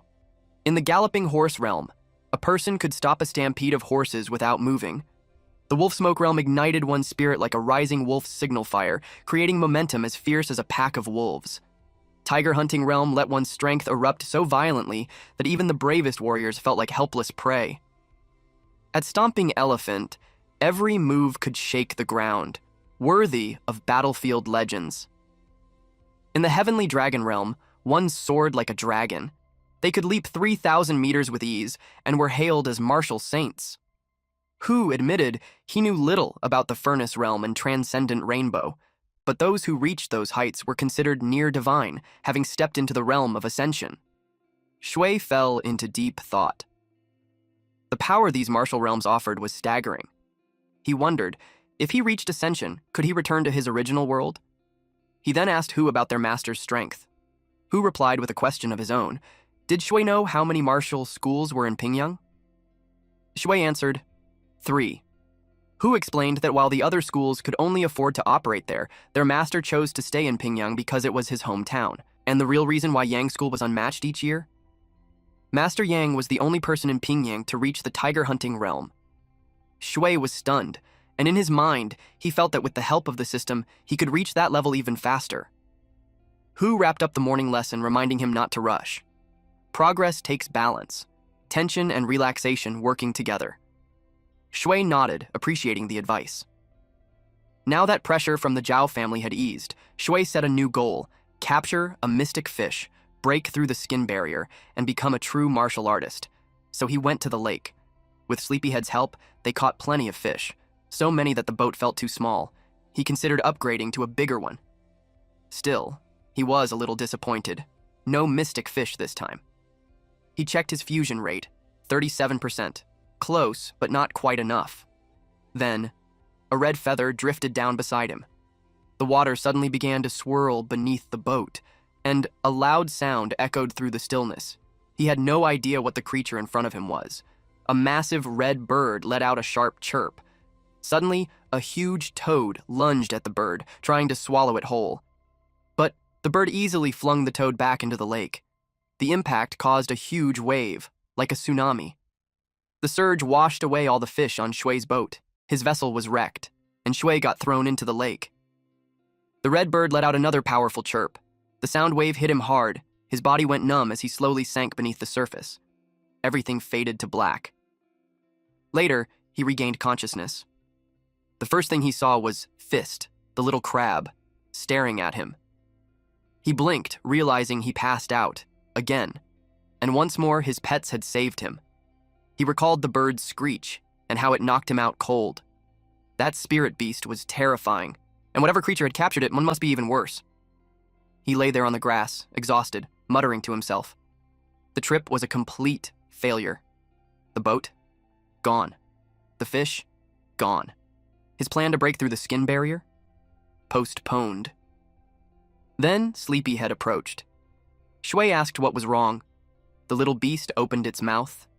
Inside was a crimson scholar perch. Shui's morale rose. With this, he might still be able to break through. Blood energy reflects a martial artist's physical strength, but having strong blood energy doesn't automatically make someone powerful. It's the opposite. Because their body is strong enough, they're able to generate and condense that energy. In short, blood energy isn't the source of strength, it's the result of it. But once it's there, it feeds back into the body, making it stronger, a cycle that builds upon itself. At home. Incense burned softly. Shui sat in meditation, waiting for his meal to finish cooking. The scent drifted around him. It was the concentration incense given by Hu, said to help martial artists break through barriers more easily. To become a true martial artist, he needed to break through the Pi Gate, and that meant tempering the blood energy concentrated in his chest. Each time he trained, he would replenish his blood with nourishing fish meat. He was already on his 38th attempt. Still, no breakthrough. Who had explained it before? To break through the Pi Gate, one must use the inner force of blood and qi to stimulate the skin and fascia, refining the outer shell of the body. Qi and blood were like the life essence of the body, the energy he felt circulating when he practiced. When his blood energy stirred, it fused with qi, flowed through his limbs, reached his skin, and radiated as heat. This was the process of skin refinement. Shui could feel it. His heartbeat raced, his breathing grew heavy. Attempt number 40, still short. He checked his status. Fusion rate, 49%. But he had a strong feeling. At 50%, something big would happen. He finished his fish meat. The lotus root barely had any effect now. Time to head to the lake again and catch another mystic fish. As he looked in the window, he noticed that it was already dawn. Then he heard a knocking. As he opened the door, he was surprised to see two men waiting. Chen Cheng, Ji Chang's father, and Li Dekang, Li Bo's father. They had seen him come home late recently, so they came to check on him. Shui asked Uncle Li what was going on. He looked confused. Dakang explained that his son hadn't come home for 2 days. He asked if Shui had seen him. Was he still at the martial hall, or out getting into trouble? Chung nodded, saying his son was missing too, so he hoped Shui might know something. Shui replied that he came home late, so he forgot to tell them, but the three of them actually performed well and caught the attention of the marital instructors. He informed them that they had specifically set aside a room in the courtyard for them, so they have been staying there to focus on their training. But the truth is, those two are scared to go back home since their injuries haven't fully healed. That made the fathers feel relieved and proud of their sons.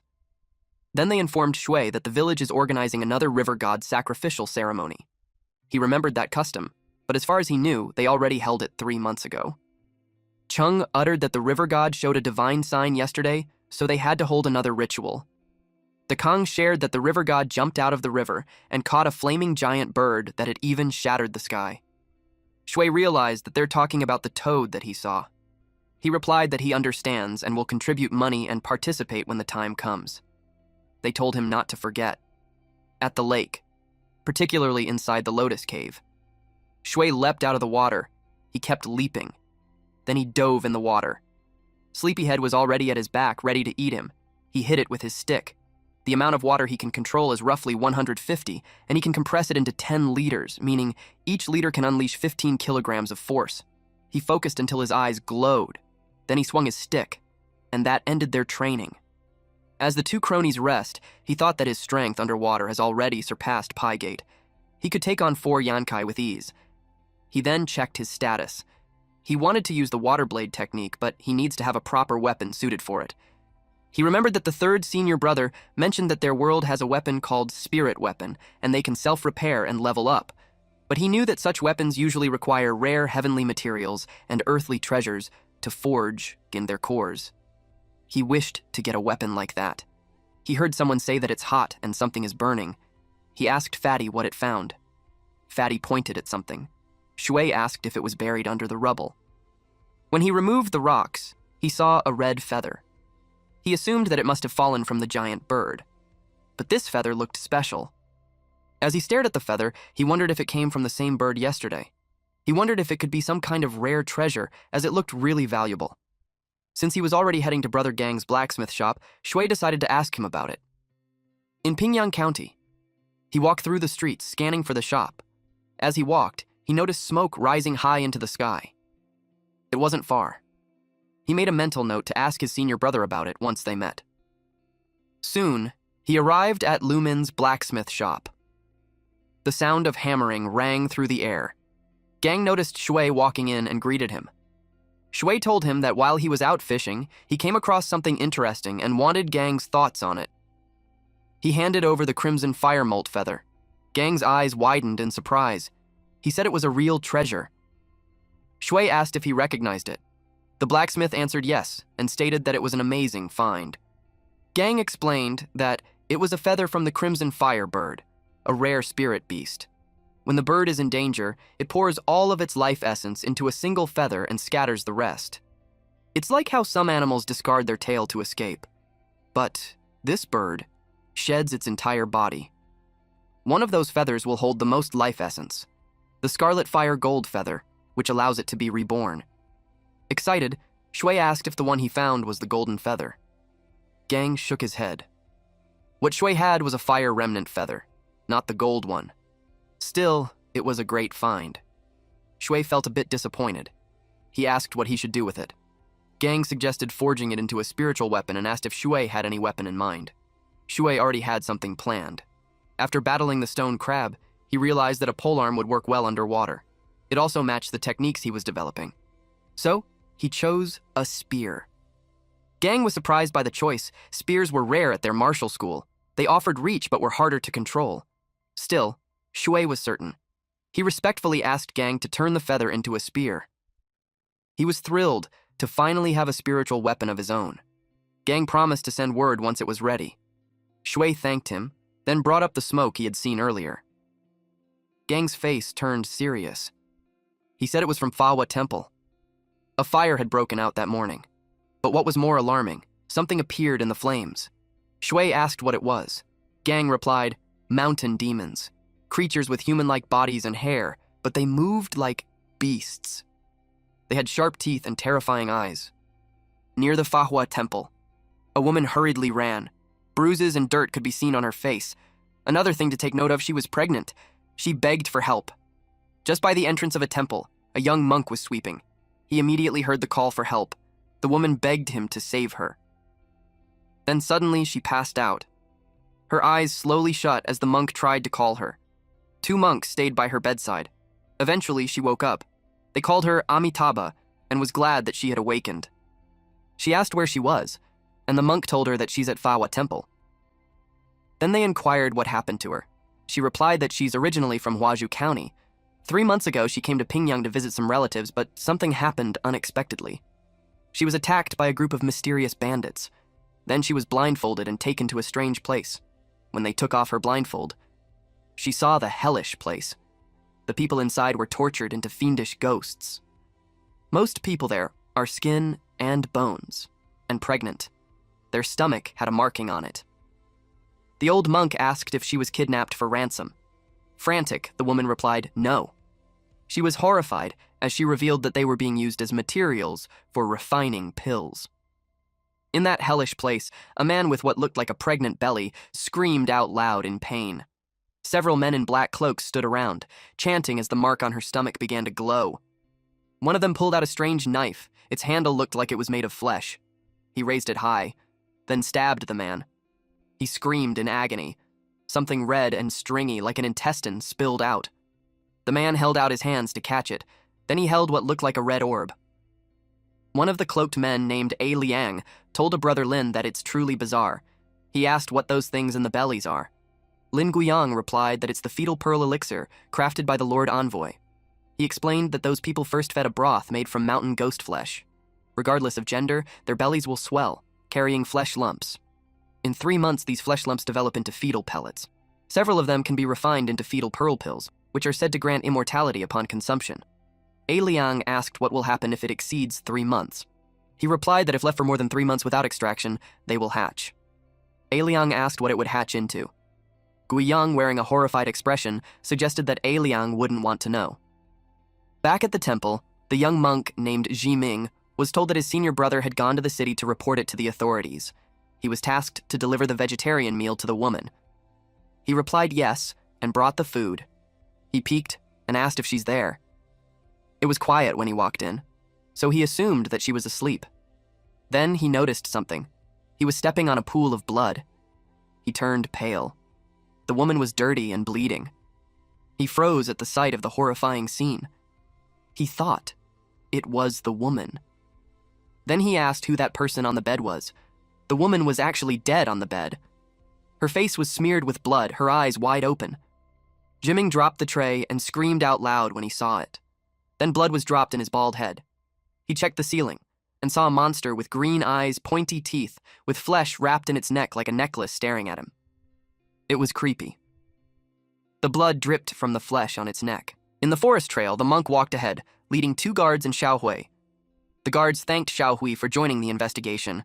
Without him, they would have needed their boss to send someone. Xiaohui replied to Officer Wang that there was no need for such formality. He said that helping out was something expected from the warriors of their martial arts school. But in truth, Zheng had secretly instructed him to go to Fahua Temple to help cover up some bodies and retrieve certain things. When Xiaohui asked what kind of things, Zheng only said he'd understand when he saw them. The monk informed them they were close. He led them to his home, the Fahua Temple. The atmosphere felt eerie. As he opened the gates, the 3 men turned pale. Corpses, bloodied and scattered, filled the temple grounds. They immediately asked what happened. The monk rushed toward one of the bodies. It was his master. He tried to save him. Officer Wang told Xiaolo to follow the monk and check things out carefully. They observed the bodies. Most of them had large bite marks. It looked like they were attacked by a huge insect. But they questioned whether such a thing even existed. None of the corpses were whole. It was a grisly sight. Xiaohui couldn't believe that these were the few bodies Zheng had mentioned. He also noticed something in the bloodstains. Then Officer Wang remarked that it seemed like bodies had been dragged. They followed the smears and found Luo and the monk standing at the end of it. It was inside the towering temple, inside the room. What they saw was terrifying. All of them turned pale. Officer Wang asked what those things were. Xiaohui wondered, is this what Zheng meant for him to retrieve? At the center, sitting atop a pile of corpses, was a giant pulsating egg. The monk started chanting a prayer. Suddenly, the door slammed shut behind them. Officer Wang knocked, calling out, asking who was there. Xiaohui told him to forget the door. The real problem was the egg. Wang turned to him and asked, "What are those things?" Xiaohui replied that they were mountain demon eggs, the mark of the Mother Phantom sect. That name made Officer Wang break into a cold sweat. He asked, "The Mother Phantom sect? As in, the remnants of the ancient dynasty?" Xiaohui nodded and explained. When a mountain demon hatches and feeds on enough flesh and blood, it prepares for its second phase. Once the nest is complete, it evolves. He added that once it hatches, the demon will have the strength of an unbridled stallion. Officer Wang looked overwhelmed. Then, a hand burst through the egg, its claws pierced to the ground. Xiaohui declared, "That's the second phase." An enormous demon with long limbs came out of the egg. The monk continued to pray as the demon crawled out from its shell. Then it rushed forward and bit the monk in the chest. Luo, in panic, shouted for the little monk's name. He was about to unsheath his sword, but Officer Wang held him back, telling him to wait. The demon turned to face them. It grabbed Luo's face. Officer Wang tried to intervene with his sword, but the demon slashed him first and threw him across the room. Luo cried out for Xiaohui to help him. But the warrior stood frozen. He hadn't broken through the 4 barriers, and now he was staring at a creature with the strength of a wild stallion. His instinct screamed at him to run, to use all his strength to break through the door and escape, but he hesitated. If this thing escaped, the town would suffer. The demon opened its mouth. Layers of razor-sharp teeth lined its jaw. Luo trembled in fear. Xiaohui told himself. He always lived this way. He had to survive first.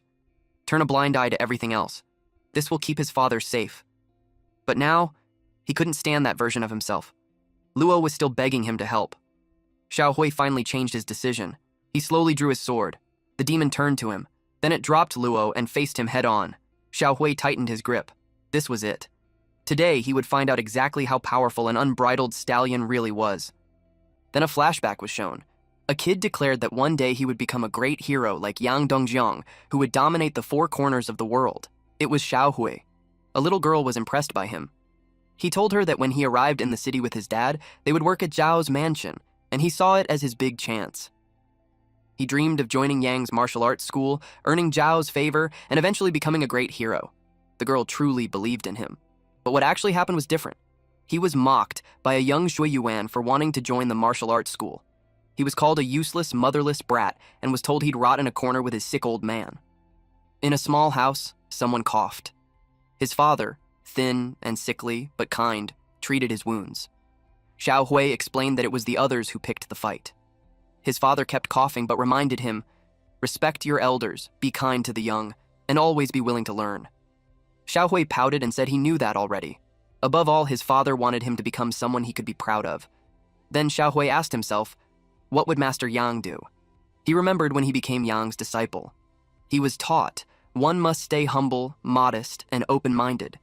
Back to the present, as he came face to face with the monster, he recalled the full teaching. Do not be arrogant or boastful, and never look down on others. Then he charged forward. He kept reciting their creed. Honor your parents, respect your siblings, never hurt your fellow disciples, obey your parents, do no evil. He slashed the beast and thought, anyone who enters the school must promote good and eliminate evil. One must be just and valiant. He continued attacking the demon, but it kept dodging. He added, never abuse strength to oppress the weak. During the fight, a candle fell and burned a book. Xiaohui remembered a man at the market when he was younger. He was encouraged to play the guessing game where he'll choose which cup has the item. The man then shared his admiration to the martial arts school head, Master Yang, and he listened. Back in the present, his fight with the demon raged on. He blocked an attack with his sword. He slashed, stabbed, and spun. His sword gleamed, shining brilliantly like gold and sapphire. Xiaohui was determined to end the life of this monster. The man in the market continued his teachings, how Master Yang stood alone against monsters. The demon then bit off his arm, but his other hand still gripped the sword tightly. The image of the cup game flashed in his mind. It was a symbol of uncertainty, not knowing what comes next. And in that burning room, with everything collapsing around him, Xiaohui drove his sword into the demon's chest. He just couldn't let it escape. He injured the monster as much as he could, and he figured out that its strength is not at par with an unbridled stallion. Luo, who's almost engulfed by fire, assured him that he did the right thing and called him a great hero. That amused him, since he knew that there are many who are more of a great hero than he is. Shui came to his mind when he said that. When he was young, Shui Yuan ordered him to break the teeth of the younger children. And if he doesn't, he's the one who's going to have his teeth broken. He towered over those children. He had a grim expression on his face. He felt sorry. But he wanted to stand out and become someone superior, outside the temple. Several officials arrived and saw the burnt building. One official found the remains and called out the other's attention. Their heart was tugged at what they saw. It was a charred figure frozen in the stance of a man plunging his sword into a writhing demon.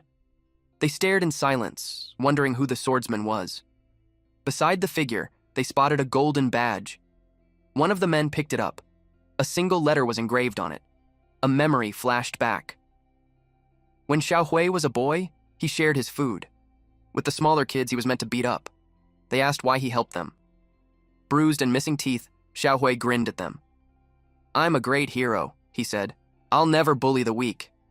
At the Zhao residence, an echoing insult roared. Master Zhao kicked Zheng and called him stupid. He was furious that Zheng acted on his own. He demanded if Zheng even understood the disaster it would be if the truth about the temple got out. Zheng tried to explain. He said it was an emergency, and there was no choice. The day they saw the woman escape, they followed her, but he didn't expect her to run straight to the temple. When they got there, blood was everywhere. He explained that that was the reason he sent Xiaohui to the authorities, to help stop the monster that had emerged. After that, they rushed to the Sutra Tower. They sealed the door, and they set it on fire to destroy the evidence. Master Zhao yanked Zheng's ear and called him an idiot. He shouted that a single fire wouldn't be enough unless it burned for 3 days and nights to turn everything to ash, and they didn't have time for that. Then someone shouted, a voice filled with contempt. He called them all fools, and told them they were all responsible. Because they failed to watch that woman, the sect suffered a great loss. To the Supreme Mother, they had shown no devotion. A man in a black cloak trembled as the speaker stepped forward, long fingernails glinting. He declared that punishment was due. Then, with one swift move, he grabbed the cloaked man's head and crushed it. Blood sprayed everywhere. He calmly stated that this was the Supreme Mother's will. Zheng and Master Zhao were horrified. The old man turned to Master Zhao. He said that thanks to his past contributions, the Supreme Mother would continue to protect him, but he said that he shouldn't forget that they were in this together. Master Zhao nodded quickly. He promised to take care of everything. Then the old man looked at Zheng and asked if he truly planned to abandon the son he had kept hidden all this time. Zheng dropped to his knees and bowed. He swore it would never happen again. The old man thanked them both and left the building. Zhao exhaled deeply. Zheng whispered that they were openly being threatened. Zhao replied that there was nothing they could do.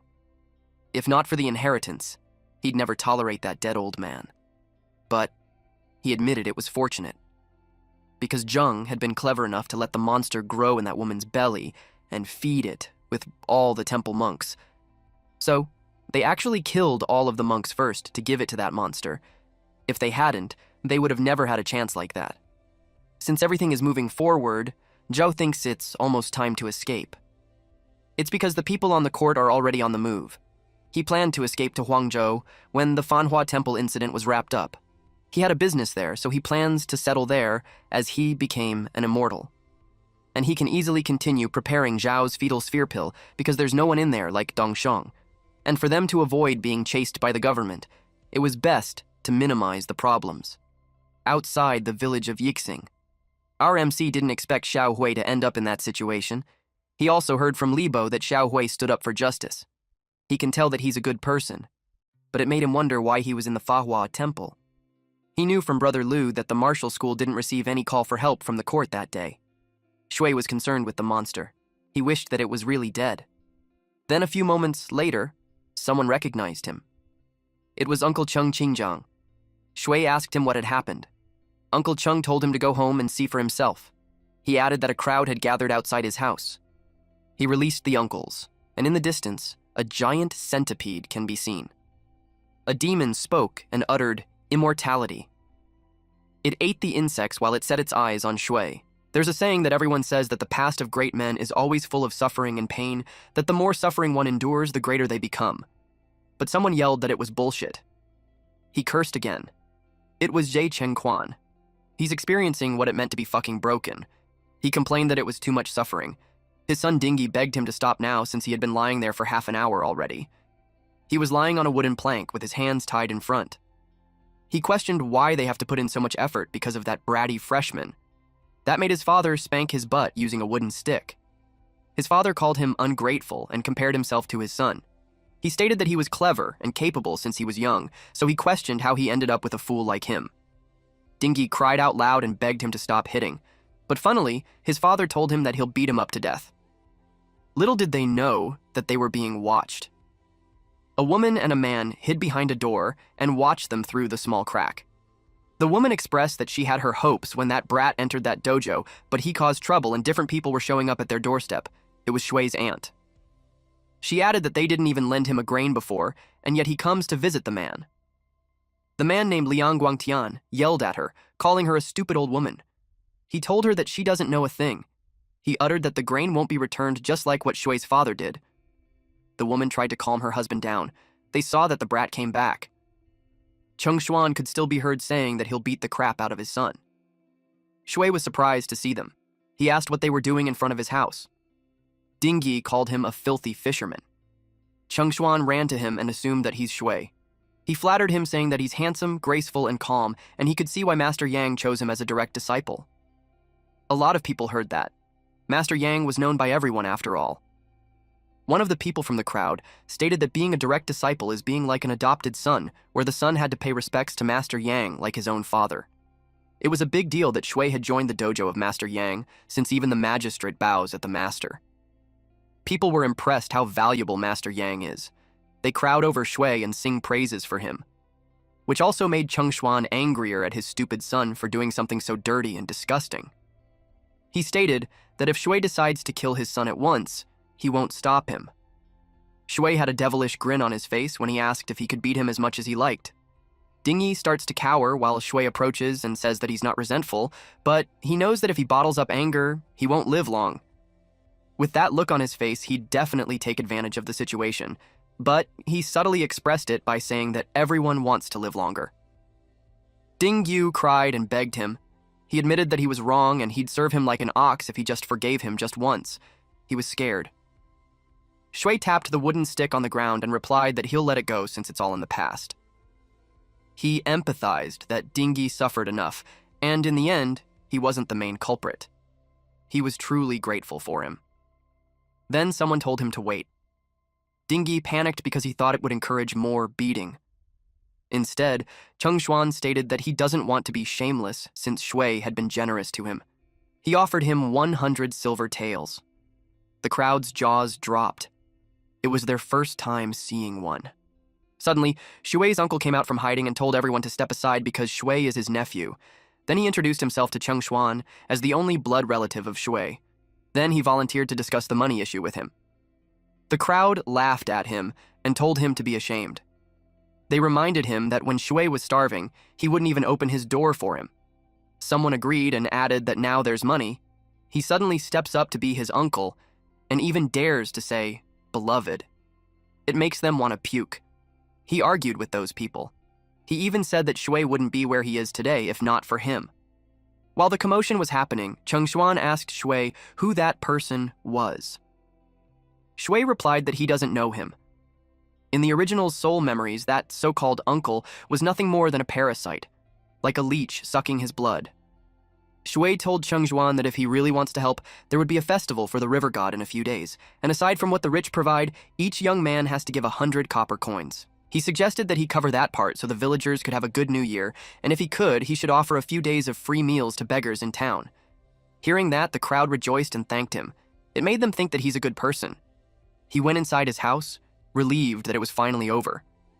He stretched his arms and noticed that the last time he trained in the dojo, he felt like his skin had reached its limit. It wasn't just a tight sensation, but more of an expansion.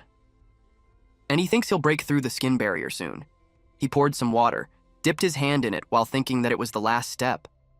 But it was the most dangerous. The fever it causes can damage the brain if not properly controlled. That's why he needs physical cooling. He submerged his body in the water and attempted to break through the barrier. The tub emits smoke, and that smoke covered him.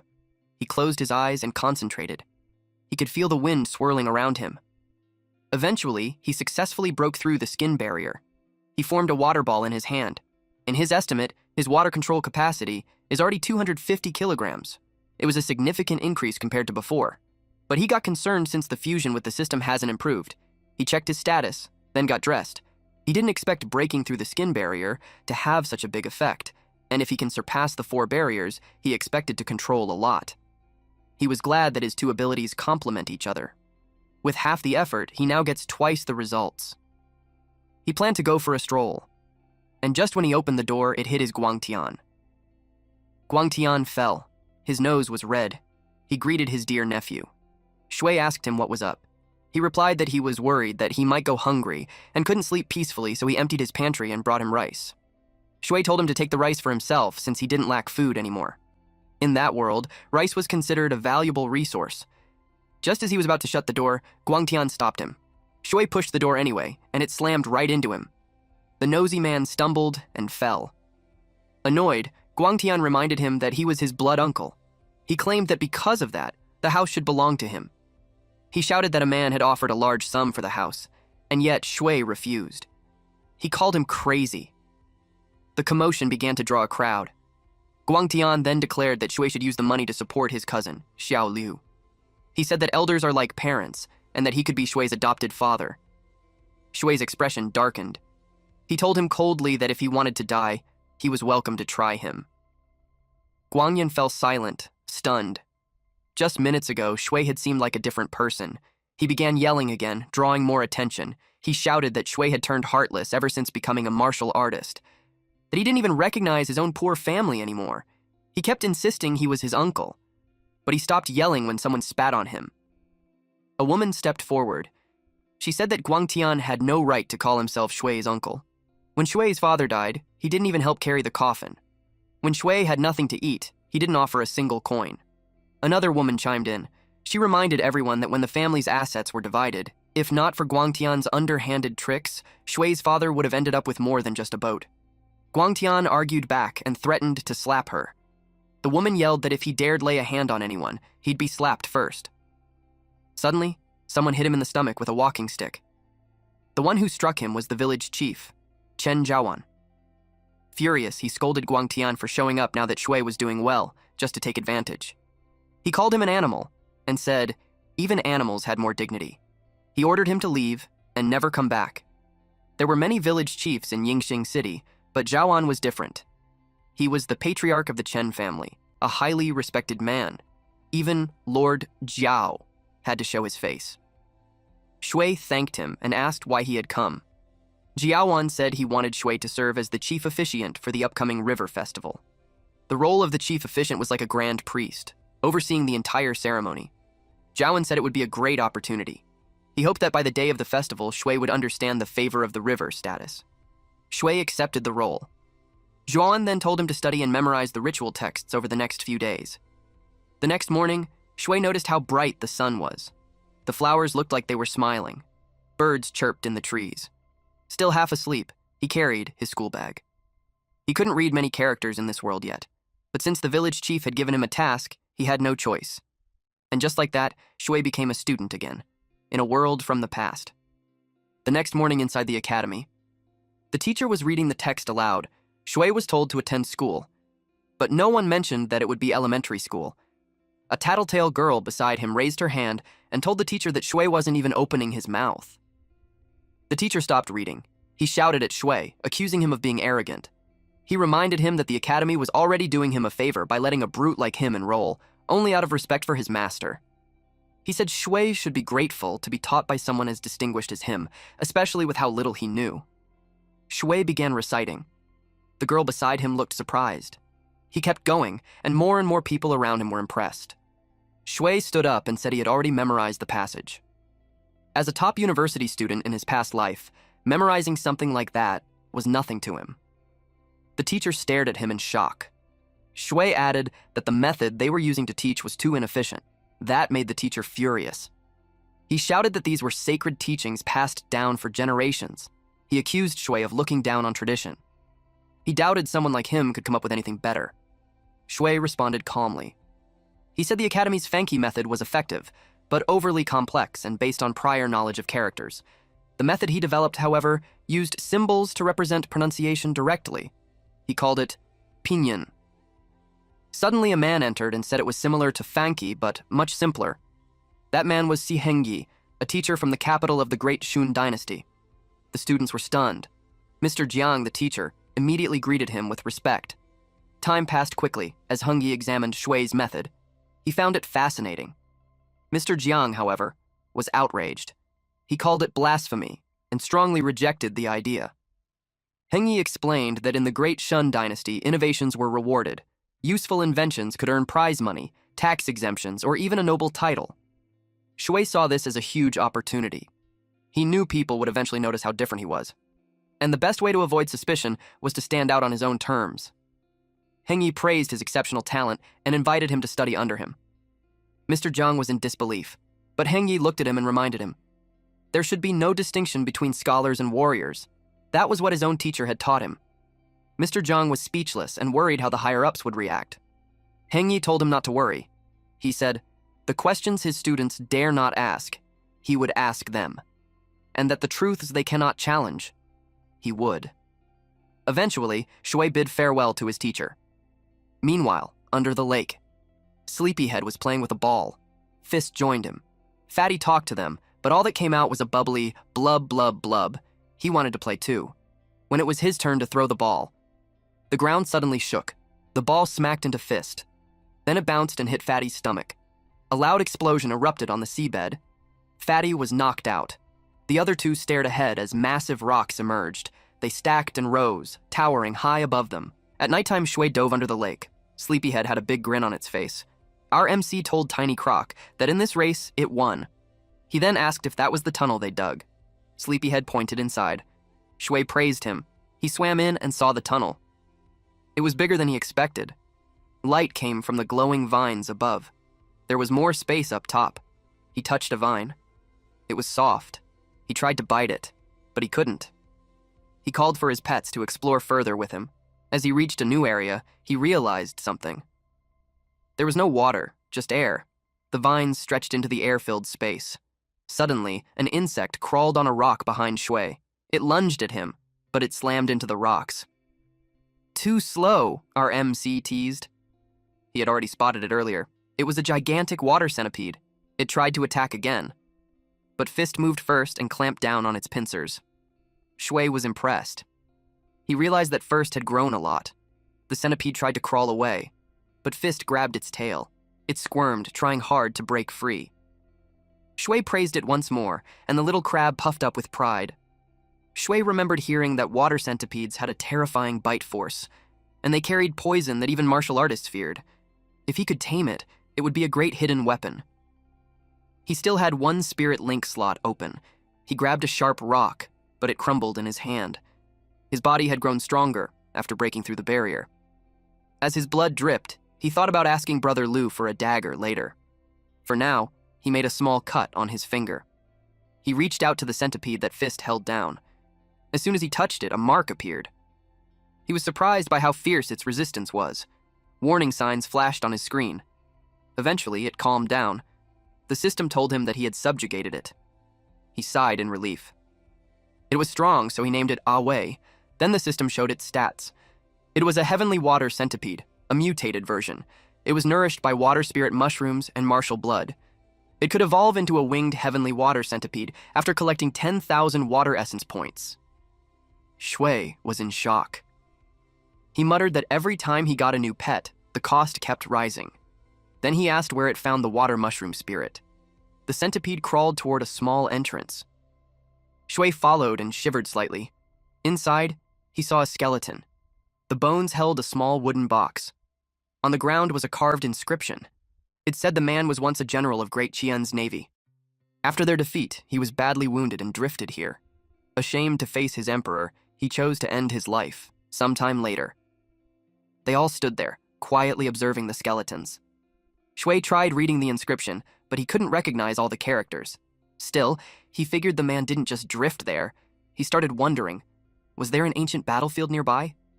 And if so, were there any spiritual weapons left behind? Then he noticed the box containing the water spirit mushroom. He apologized to the skeleton if what he was about to do was disrespectful. He opened the box. There was one mushroom left. He figured Awei must have eaten the other earlier.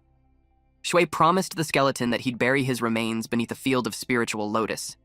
It was the least he could do. With hope in his eyes, he looked at the mushroom. This time, he had to break past 50%.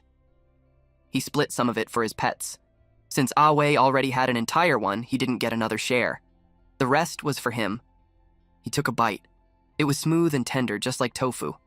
It tasted good, and rewarded him with plus 26 water essence. It was even stronger than crab meat. He quickly decided to use all of it for upgrades. He opened his status screen. Fusion level. Halfway complete.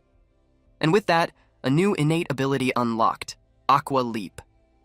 His body glowed. Behind him, the image of a monkey spirit appeared again. He felt a strange sensation. A yellow-reddish core emerged from his chest, branching out from within. It began to grow in size. He respectfully bowed to the skeleton. Then, excited, he tried his new skill.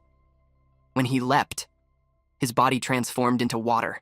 Then, bam, he crashed straight into a boulder. So, that's how it works. It was a movement skill, but it burned stamina fast and was hard to control. His system then revealed that this Aqua Vault may evolve into a divine power called Aqua Mile Stride if he gained enough favor during the River Festival. Now his water control increased by another 150 kilograms, bringing it to 400 kilograms total. Definitely a big improvement. As for his creatures, each gained around 200 to 500 stat points. Taihua Crocodile needs 230 water essence to evolve into a horned crocodile. Six-whiskered catfish needs 210 water essence to evolve into a tiger-head catfish. Stone crab needs 7,600 water essence to evolve into the stone crab king. Looking at the stats, Shui couldn't help but wonder, how did Fatty surpass the others? Fatty got nervous, but Shui dismissed it. Probably just luck. He chuckled and let it go.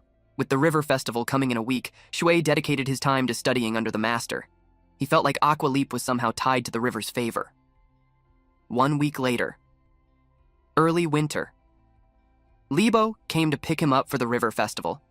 Shui called Awei up. It slithered around his wrist. now resembling a blue bracelet. He opened the door, stepped outside, and gestured to Libo to head to the festival together. They made their way to the festival grounds, suddenly. A little girl began crying. Her mother asked what was wrong. The girl pointed toward something. "There's a monster," she whimpered. Her mother told her to stop making things up. "There are no monsters in the village," she said. She tried to calm her with a promise of candy, but from behind a wall, a demon was peeking out.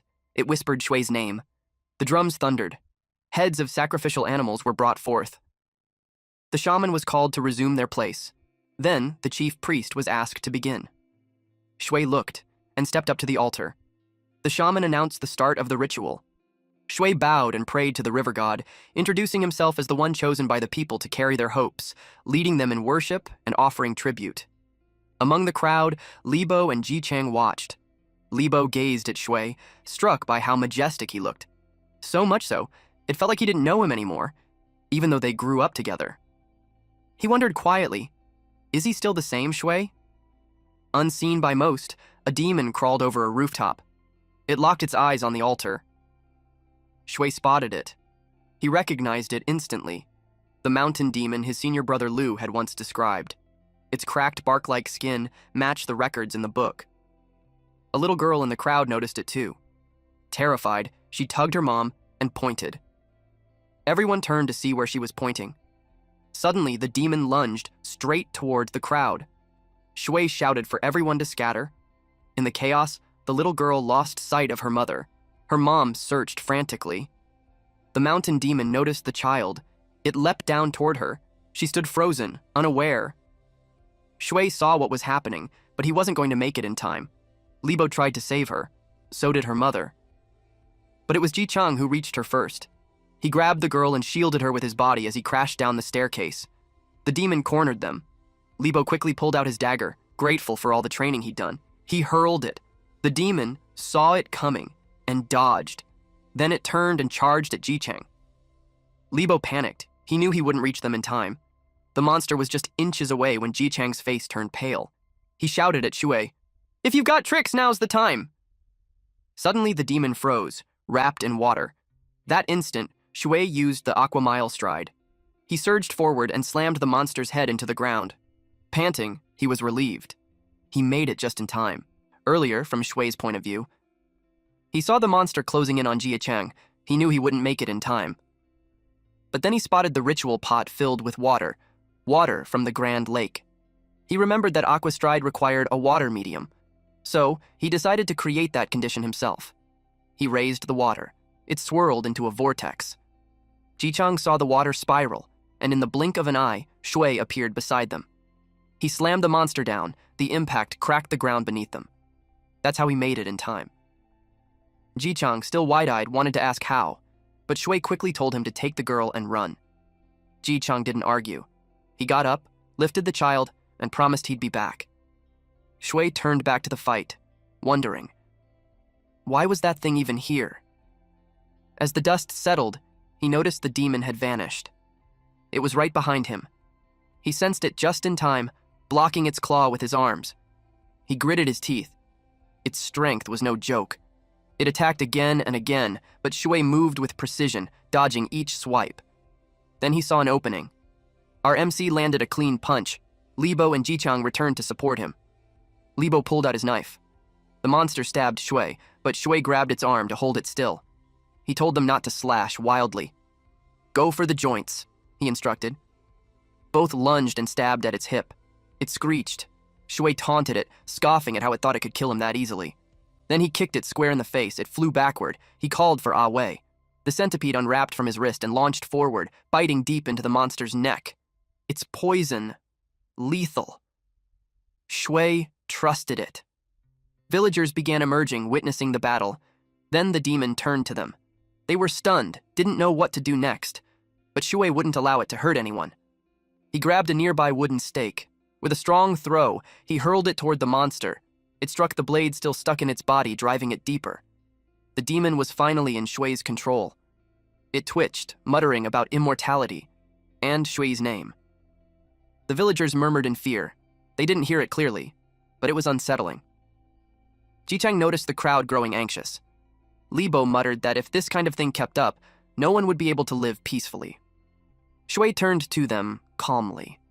He said it was a gift, more specifically a blessing for Yixing village. He took the demon's blade. Then with one clean cut, he sliced its head off. At the village ritual grounds, the monster's head was served together with the other animal sacrifices. The villagers gathered around the monster's body. As he tried to change into new clothes, the village's doctor praised his physique. Our MC just smiled and asked the man that if he could just look into his wounds, that would be perfect. The doctor then asked what material was used for his cloak and robe. Shui explained. The cloak was a gift from his second senior brother, made of dog bear hide. The robe was from his 8th senior brother, woven from celestial silkworm silk. The doctor thought it still wasn't enough. With that kind of wound, Shui must have broken through the skin barrier. Everyone was shocked upon hearing it. Shui confirmed it. The crowd was amazed and said he truly brought honor to their village. Libo said he was now a real martial artist, and it only took a few months.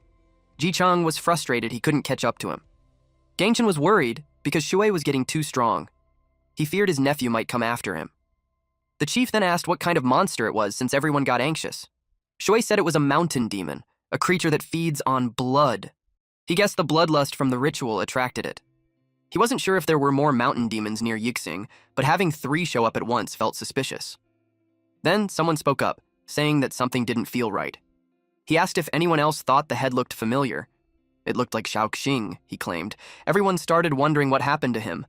With that information, our MC finally was able to crack it. Alchemy, Zhao Estate, Mountain Demons, Lu Clan, Xiaohui, and Fahua Temple. He felt bad for not realizing it sooner. Alchemy was real, but raising mountain demons was the true agenda. He told Chief Chen that this was serious, and he needed to report it to his master in Pingyang County. He suspected that Shaoqing was indeed the mountain demon. Shui was determined to demand answers from them no matter what.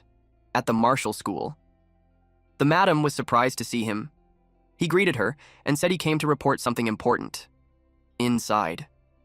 He told her that he believed the mountain demons were linked to the Zhao estate. She stayed calm. She said he was clever. No wonder the master thought highly of him. From her reaction, he realized she already knew. She reminded him who his master was. It was no other than Yang Dongxiong, the only tiger hunting realm expert in Pingyang. At the Ghost Mother sect stronghold, cloaked men climbed the stairs. Suddenly, they were attacked. They all wondered what it was. A golden horn descended from the sky. It then turned into a sword. Dongxiong appeared. He ordered them to surrender, few days later. It was already night, but he was still training. He had been staying at his master's place for 2 days. The madam told him to stay in the martial hall so he wouldn't get in the way of their plans. She even gave him a silver ingot worth 2,000 wen for daily expenses. He drooled when he received it. The madam said to let her know if it wasn't enough. Thanks to the flesh-mending pill she gave him, his injuries were healed. His master and the madam suspected that the Ghost Mother sect would soon attack the martial artist to make pills, so they were keeping him safe. Suddenly, something flew toward him. He blocked it with his hand. It was an orange, and it left a dent on the wall. He asked who was there. It was his senior brother, Hu. He praised him for his reflexes. Hu heard Shui was in the hall and came to find him. Our MC asked if he just got back. Hu nodded. He said he had just handled a few minor things. He tossed Shui a spear and invited him to spar. Shui gladly accepted. He thanked him and said he looked forward to learning. Hu threw the orange in the air. Shui instantly got distracted. That's when Hu attacked. Their long wooden sticks clashed repeatedly. Shui was pushed back, and Hu saw an opening. But Shui blocked it, then he dropped his stick and ran toward Hu. Hu praised his move. The orange then hit the ground. Their match was done. Hu noticed Shui had broken through the skin barrier. With that speed, he believed Shui had a fate pattern. Shui asked what that was. Hu said he'd find out on his fate pattern day and left the explaining to their master. He asked to spar again. Shui shook his hand. They continued, with Hu coaching him. Shui was soon out of breath and drenched in sweat. Hu then said what Shui found out about the Zhao estate matched his own investigation. But he felt like something was off. Shui asked what he meant. Hu said it felt like someone was leaving clues on purpose. But maybe he was just being paranoid. He moved on. He then pulled out a book, The Bow Force Method, perfect for beginners who just broke through the skin stage. He explained that martial techniques are split into two types: moves and force techniques. Force techniques are used to control and circulate QE and blood. Only martial artists who've broken through can use them. It helps you channel power through your entire body. He told Shui to read it and use the method to spar with him later. Shui thanked him and asked why he was looking for him. Hu almost forgot. Lu had sent him. He shared that his spirit weapon was ready. Meanwhile, in a dark place, something was chained. It was a mountain demon, and it cried out for its father. A group of humans passed by. A man in a black robe urged them to hurry. Lin Guiyong was the one in charge. He felt uneasy when he saw a girl the same age as his daughter. Another man reminded him that Lord Wu was waiting. They reported that the pill ingredients were ready. In 3 days, they would feed them to the creature in the cell.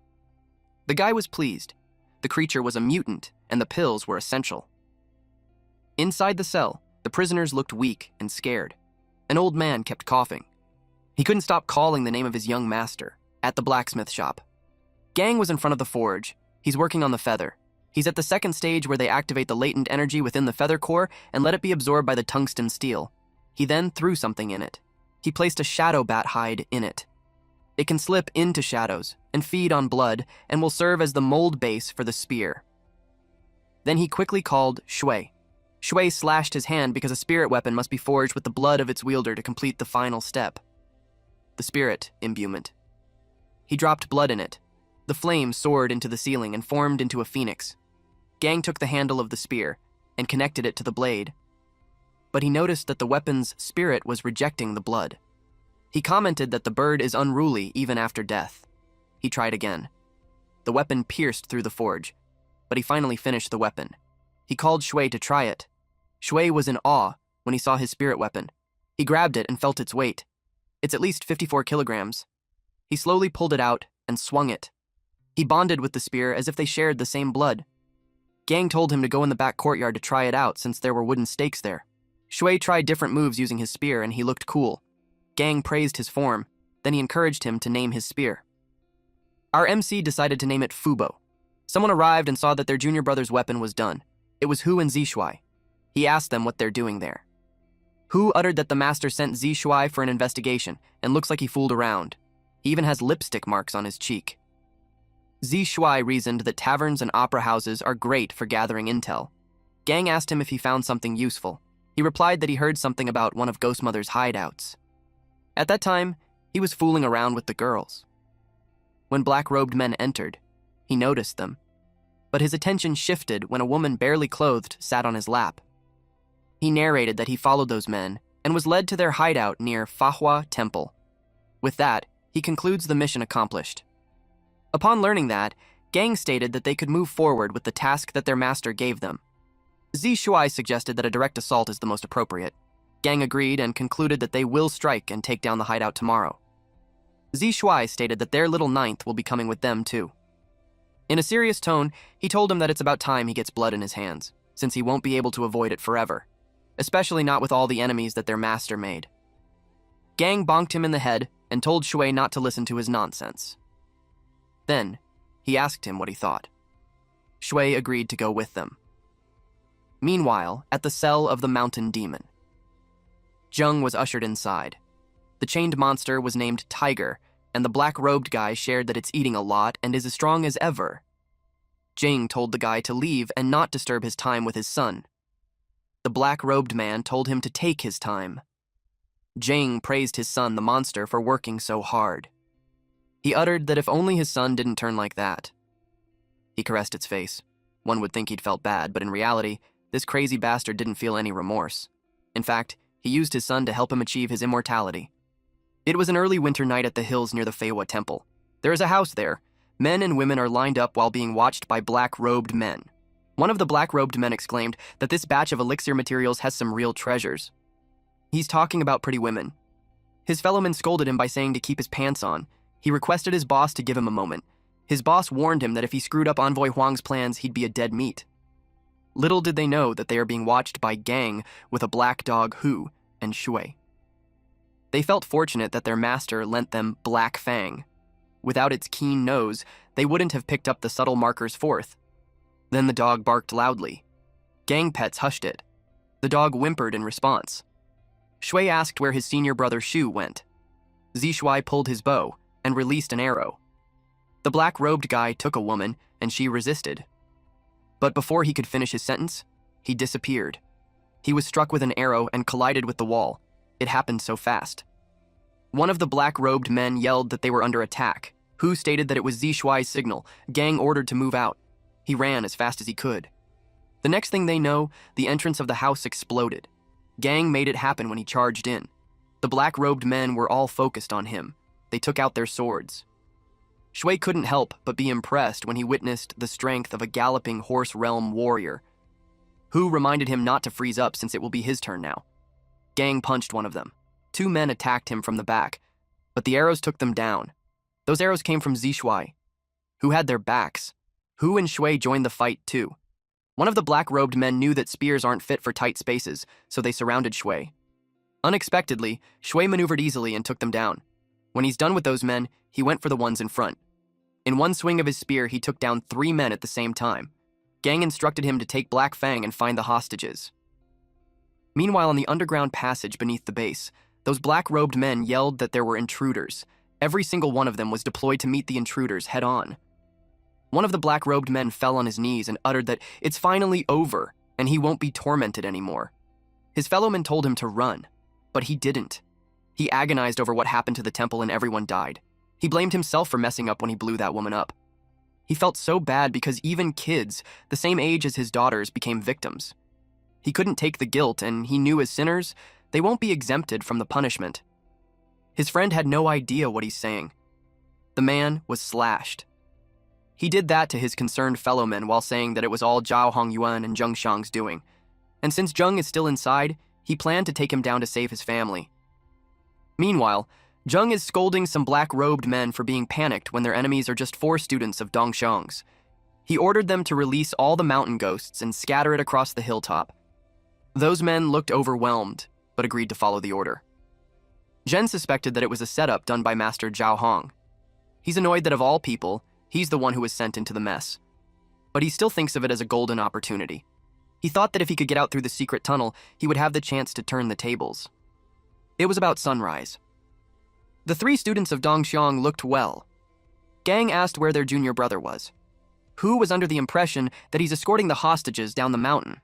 Gang concluded that they are done there and was expecting Shui, but he's worried since he could feel that the blood in the air is too dense, like something is lurking. He checked the battlefield. Shui was going around wondering if there were more captives nearby. Eventually, he and Black Fang reached the hidden tunnel. He saw that Black Fang reacted. He pushed the door open, and when he entered, the door automatically shuts. The path ahead was dark and creepy. The system displayed that demon hunt has been triggered, and there's no current progress. He is to complete the quest Mountain Sweep Demon Hunt to earn the favor of the River God. Each realm reached in Martial Path Divine Mastery will double martial potential and grant plus 10% damage against water-type beasts. Upon receiving this, Shui was confused at first, but he realized that it was a quest given to him. Out of the blue, Black Fang barked. He saw mountain ghosts, and there were so many of them. Majority are minor ones. Our MC understood that there was no way he could leave, not until he defeated all of them. He looked determined, without any hint of hesitation and fear. He was confident in his body because his strength rapidly increased and his skills were sharpened. Then a few monsters charged forward. He kicked one mountain ghost. He wanted to test his limits. The system displayed his progress. Now, there's one. Now is not the time to hold back.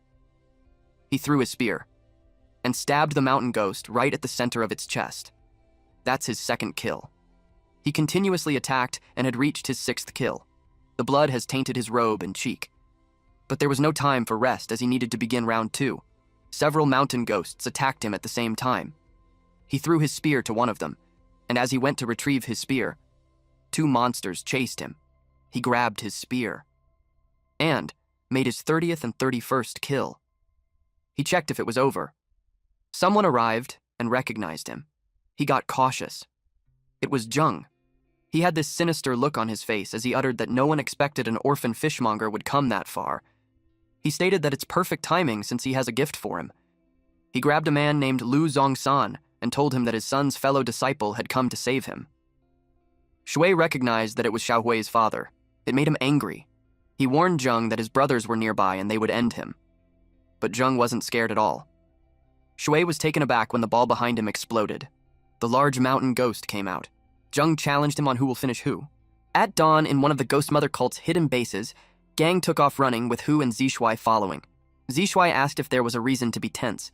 Hu said the mountain ghosts they'd faced so far were only at the skin-breaking stage, but this time, they were worried that their junior might face a stronger one with strength close to the galloping horse realm. They weren't wrong to worry. Shui was in the most dangerous fight since his rebirth. The ghost had thick, trunk-like arms and a massive body. From how it moved, Shui guessed its power was almost galloping horse level. Still, he didn't feel like giving up. He wasn't one to surrender. He'd fought too hard to survive. He uttered, he just couldn't give up, especially not right now. The monster tried to grab him with its hand. While our MC thought, even a miserable childhood didn't break him. So why would this beast scare him? The ghost charged again, but Shui dodged. One punch nearly crushed him if he hadn't blocked it with his spear. He quickly backed away. The ghost rushed forward again.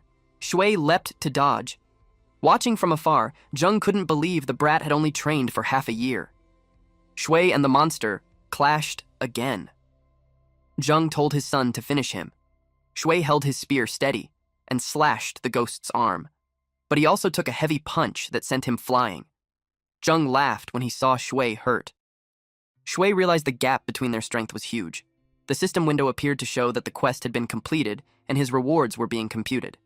Eventually, it displayed that he received the favor of the River God, and he may fuse with a portion of Riverlord Emperor's grace, attain the first realm of Martial Dad Apotheosis, double the martial talent, and gain 10% increased damage against water-type demon beasts. It asked if he wanted to fuse. He smiled, he was just damn lucky. Luck was part of strength. He accepted. Everything became monochromatic and a whirlpool was created. He wondered where he was. Then he saw sharp golden eyes. Yet he couldn't move his body.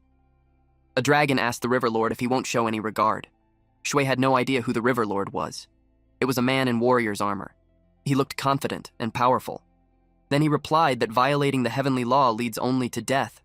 He told the dragon that surrendering is its only path to survival. Shui realized that he's inside the body of the River Lord. The dragon got angry. It attacked him. The River Lord moved and used his technique called dragon severing. Back in the present time, Zheng mocked Shui for trying to go up against him. He reasoned that he didn't do anything wrong since he just wanted to survive. He was jealous of them for having good fortune when all he has is his son, and all he could do is beg for a path forward. He claimed that he fought so hard for the position of chief steward, and Hong was being a blind fool for doing that to him. He ordered his son to kill Shui. The mountain ghost hovered over Shui's body on the ground. Suddenly, Shui's eyes glowed yellow. Then an explosion that shattered the ground followed. Zheng asked what it was. Shui rose. His eyes were intimidating, and his stance was overbearing. He looked like a completely different person. Back then, Shui asked his master on how strong are the Forge and Transcendent Rainbow realms.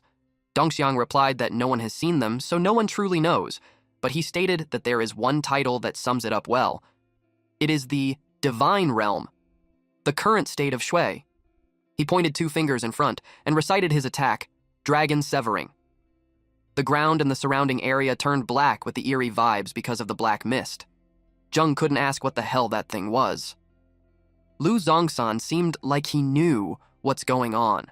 He ordered his son again to kill Shui. It charges forward. Shui spinned his spear in his hand. Then it was like time stood still. The mountain ghost was confused why it couldn't move. Zheng thought he'd won, but his jaw dropped when he saw the mountain ghost's hand was melted. Then its arm dissipated. It called out to its father. Then it vanished and was completely gone. Zheng fell to his knees. When he realized that he had nothing left, he noticed that Shui collapsed. He watched him and got furious. He blamed him and still intends to kill him. When the wall exploded, he knew someone's coming. It was the other 3 disciples. Gang found the hidden chamber that was left undiscovered, and they saw their junior brother on the ground. They wondered what happened. They could tell that a serious fight took place. They helped Shui up, while Zheng hides behind a pillar. He knew it was his only chance to turn the tables. They planned to take Shui out first and to come back to search the area. Zheng saw them leave and found his chance. He was about to descend a staircase when a black-robed guy called out to him. It was Guiyong. He interrogated him on where his family is. He recognized Lin Guiyong. He called him out for his disrespectful tone to him, a chief steward. Guiyong grabbed him by the collar and demanded to know where his family was. Zheng replied that with all the chaos, no one knows, and he suggested that the mountain ghost ate them. Guiyong snapped. He took out his knife and slashed Zheng's throat and told him to go to hell and atone for his sins. Guiyong was hopeful that his family was still alive. Even when unconscious, Shui felt immense pain, like his body is being torn apart. He saw the river god swing his spear and made a big splash of water, forming a dragon. Then it glared at him. Shui jolted awake. When he saw his surroundings, he realized that he was in his master's residence. He got confused because the last thing he remembers is fighting the mountain ghosts. It made him conclude that the battle ended when he was unconscious. He wondered if the senior brothers saved him. The system window appeared and showed partial fusion with the river god Z was complete, and he obtained the first realm of martial dad apotheosis. Martial talent doubled. Damage to water-type beasts increased by 10%. He remembered that he had rewards for the mountain demon hunt quest. He didn't expect that he would fuse with the river god's spirit. He took his spear and started to get up, to practice. And just as he expected, with the talent doubled, his comprehension of martial arts has deepened. He can sense Fubo like it's breathing. He could feel the flame in his chest. It had grown to 3 inches thick and 2 feet long. With it, he can start cultivating flesh. He only practiced martial arts for 2 months, and he's already approaching the second realm. It was a big leap brought by the river god. Few seconds later, the door opened. Hu and Zishuai entered, not expecting him to be so energetic upon waking up. He saw them, and greeted them politely. Hu wanted to ask him about what happened in the hidden chamber. He reported that after defeating the last mountain ghost, he blacked out. He realized that his senior brothers didn't know about the greater mountain ghost. He decided to keep it a secret so the river god wouldn't be exposed. Zishuai reported that Zheng died at the scene. That came as a surprise to Shui. It led him to think that someone was watching in the shadows and could have seen him. It was a puzzle to him that if that person isn't from Zhao Manor, it also didn't help him. Hu replied that he'll report everything to their master and suggested that Shui rest a bit more. They expected that the next plan would likely be a full sweep. Zishuai informed Shui that his house renovations are almost done. He congratulated him. Shui had no idea. When he arrived in front of it, he questioned if it was really his house. It was a 2-courtyard residence. One of the men inside announced that their master is back. Everyone gathered at the center. Liu Quanfuk informed Shui, their master, to take a look at the blueprint of the 2-courtyard. Shui told his Uncle Fuk not to call him master and suggested that he continue addressing him as Shui. The village chief replied that he saved the townsfolk, so the house was everyone's way of expressing their gratitude. Then they also handed him a bag of coins, but he told them that it wasn't necessary. He suggested using the money to pay for everyone's wages with 2 rice meals a day. Then the leftover funds after the house is built will be everyone's bonus. They were surprised to hear that there's even rice. In their time, it is more expensive than meat. They sang praises for him. Shui was flattered. Then he inquired how the town was doing. The village chief replied that thanks to Shui, the Yangdong Martial Hall sent 2 third boundary warriors to help guard them. But their faces looked scary. Shui couldn't help but think that if only his father could see it, he'd be so proud. He could say that he's living his life well. At night time, he was contemplating because the last time, the boat was destroyed, and if he wants to fish out on the river again, he will have to buy a new one. But ever since awakening Zed, he's been looking forward to walking on top of the waters. He could remember the river god's move from his dreams. He thought it was nothing since he didn't expect his water manipulation to go that far. But now, even in deep waters, he can ride the waves. It was glorious. Xiao with his son were on their knees asking the envoy what they should do. He was in tears because the main stronghold was taken, and his most trusted head steward Zheng died there. He couldn't believe that those disciples would have killed over 100 of the mountain ghosts. He kept crying. The envoy kicked him, annoyed that all he could do was to cry. The envoy was angry because they were just about to harvest the fruits, and that happened.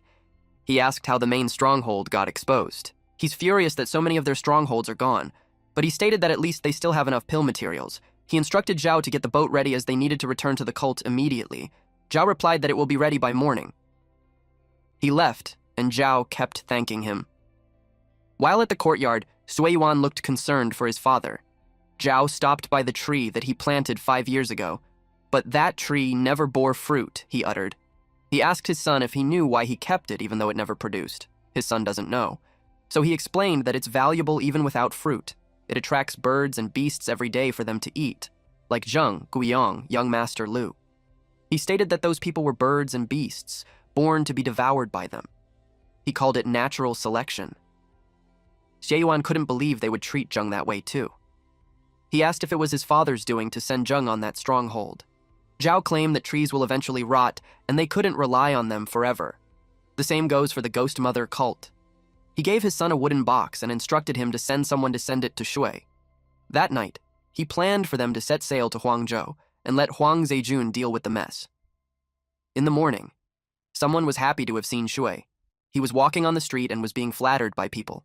They gossiped about his achievements like killing dozens of mountain ghosts by himself. One person told them that what they heard was that it was about 100. Shui knew that the rumors getting out of hand was probably caused by his senior brother Zi Shuai. Then he was surprised at what he saw. 4 of his senior brothers were there. They noticed him. Hu told him to come and see what Zhao sent him. He was puzzled. It was deeds and hand letters. The shop deeds are worth 2,300 taels of silver, or around 4.6 million wen, and were offered as an apology to Shui, and the rest are his gifts for everyone else. It made them realize that Zhao isn't an ordinary old man. There was a document that clearly marked Ghost Mother cult's escape routes, times, and their contacts. Hu theorized that the stronghold was deliberately exposed. Zi Shuai said that if that's true, then the person who planned it could be scheming something bigger. Gang initiated to report to their master and ask for their next steps. He didn't want any of them to escape. A month ago, someone called old Liu and asked if he's going to bring his wife a meal again. He replied that he didn't want her to go hungry by watching the boat by the river. They were impressed by how good of a man he is. He hurried since he doesn't want his wife to go hungry. He went straight and through the field and saw the boat by the shore. He was looking forward to seeing Aju, but a man came up to him and pointed a dagger on his neck. He dropped the lunchbox and fell. Someone then grabbed it, and that person looked exactly like him. His body was left there, but it no longer had skin. In the middle of the day, Liu took water from the lake. He was thinking that it had been a month already, and it was the final day of the appointment made by the envoy. And when the time comes, he'll deal with the wife and child. But someone whispered to him that he can't bear to do it, and if offered to help him if he can't do it. He splashed his face with water and replied that it should stay away from him. He looked furious, but then responded that he can't get rid of it because they are one and the same. Zishuai and Shui approached him and asked if he's doing ferry service. They had to cross, and they needed someone to take them. He accepted them. His wife and child saw him off. Shui knew it's not the time to move yet. They had to prepare in facing those cult. Zishuai asked old Louis if it was his wife and daughter. He replied yes. Then, with a serious expression on his face, Zishuai told him that saying those words while wearing someone else's skin is disgusting. He replied that he doesn't understand. There was a moment of silence. Before Zishuai took out his daggers and uttered that he had to peel the skin before the man spoke the truth. The man got annoyed since there's just a day left. He frantically cursed out loud. He uttered that if he could have just made it through that day, he won't have to kill the wife and child. He decided to kill Shui and Zishuai. His body emits an ominous aura. Shui recognized that it signifies a galloping horse stage.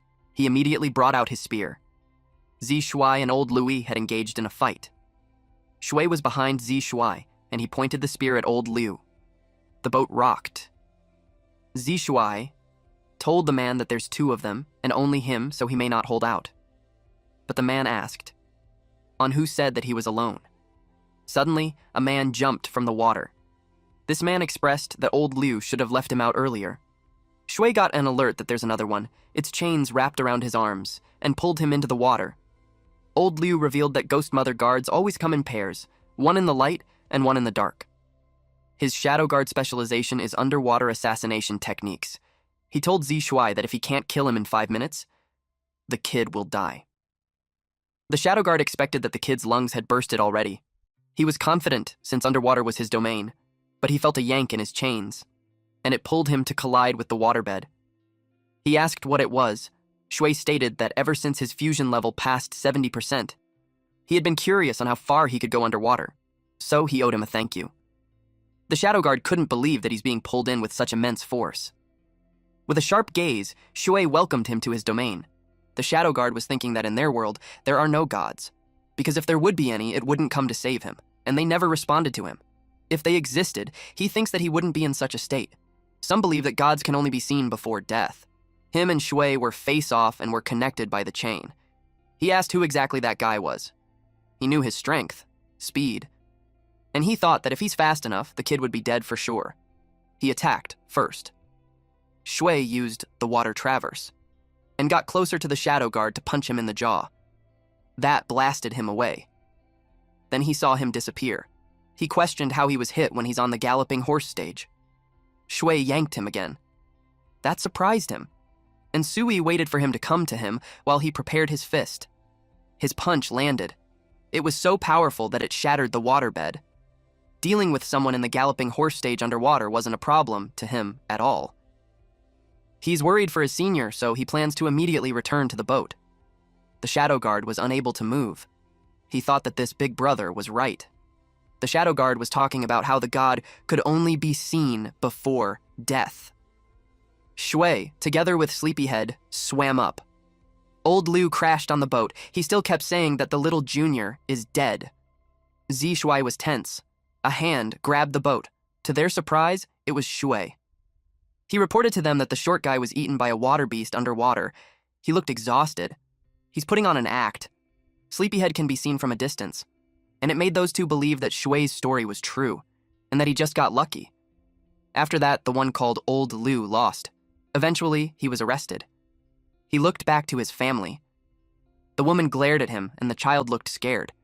Shui uttered that the cultists from the Ghost Mother sect don't seem particularly strong. Zi Shui replied that they are a broken generation. He explained that a martial artist at the tiger hunting stage can live 120 years, and immortal stage even longer. But it has been 60 years since the fall of Great Qian. The older generation can still hang on, the really old one can live, but the middle generation is already dead. Immortal stage-level veterans don't just show up casually, which made him conclude that those people aren't the backbone of the Ghost Mother sect. He uttered that the scary ones are the elites who come out of the sect, at the Zhao Manor. The envoy was pacing as he stated that after 40 years of joining the sect, developing branches and followers non-stop, he finally obtained the blood sacrifice grand technique. He uttered that the sect is lacking in talent, desperately needing new blood, and the wolf smoke great pill is his greatest hope. Then someone knocked on the door. It was taken down by a log, and the log was sent flying to him. Before it hits him, he uses his power to break the log into pieces, and he asked who's there. It was Gang and Hu. Gang attacked first, but the envoy had blocked it with his forearms. The impact pushed him backwards to collide with the wall. Gang had evaluated that the man had mid-level wolf smoke power, one realm higher than him. He stated that the battle must be swift and decisive. The envoy uttered that he thought he was strong. Hu was concerned that the man took a punch without any injury at all. The man got up and dusted his clothes. Then he declared that none of them are going to leave alive. He exudes qi force. Gu did the same. He stomped and the statues were lifted. Then he kicked it towards him. The man chopped it off with his hands. He got annoyed and called it petty tricks. Next, an arrow was fired at him. Huai released that attack. The man was confident that the small arrow wouldn't break his qi force, but Hu knew that it's enough. The tip of the arrow splits and spat out smoke.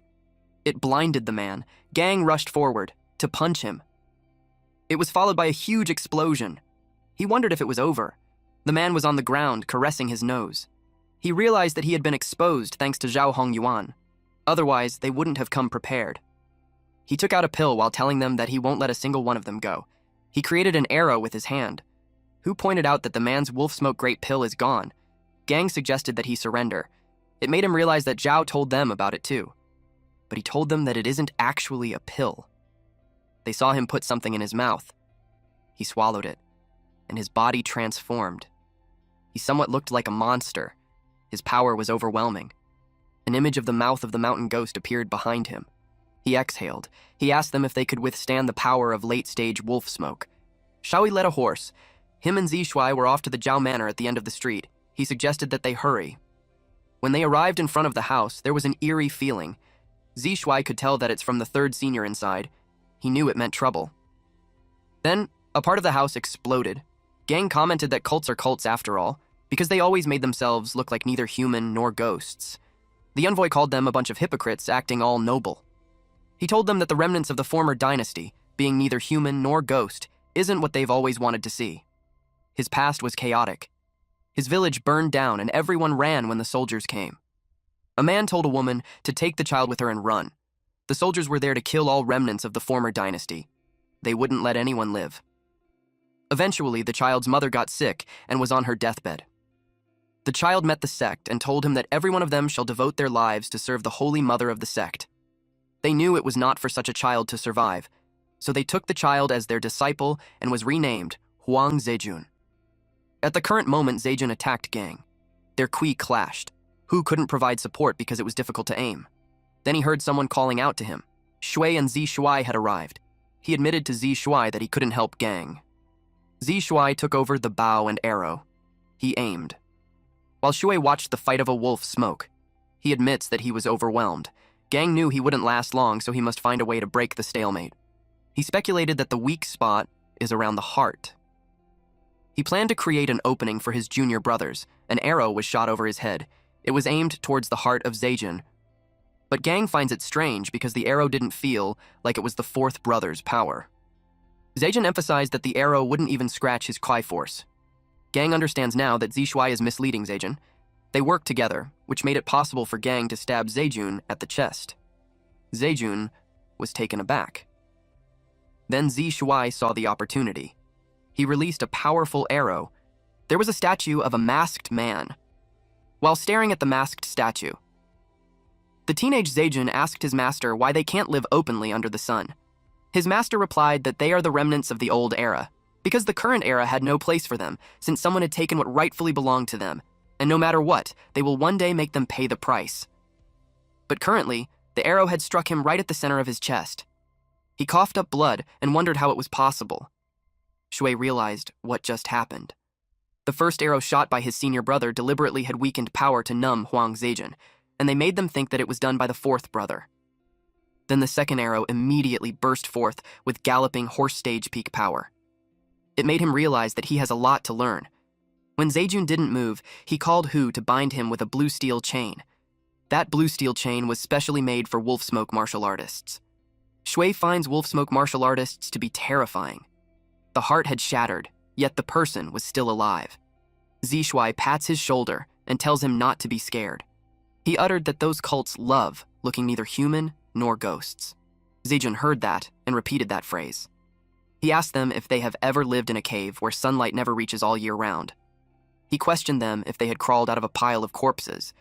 He yelled that he only wanted to live under the sun openly. He assumed that pampered people like them know nothing. Zishuai told him not to justify his evil deeds with righteousness, because the things he had done destroyed countless families, and so many children lost their fathers, and so many fathers lost their children.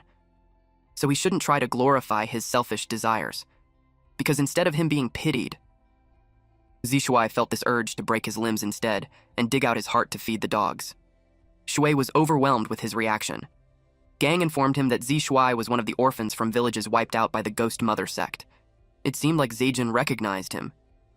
Zishuai almost choked Zejun, but Gang stopped them and told him that it's time to bring him back to the martial hall. Zishuai clicked his tongue. To lighten the mood, Gang offered to take out Zhou Shuai for a drink. Hu added that he's going to show off his skills. The two of them had their arms around his shoulder, and he felt like he's being crushed. Shui watches them. It was a warm feeling that he had never felt before. Gang invited him to come too. That surprised him, but he felt touched, and he replied yes. Shui looked for his pet fatty. It fell asleep while eating lotus root.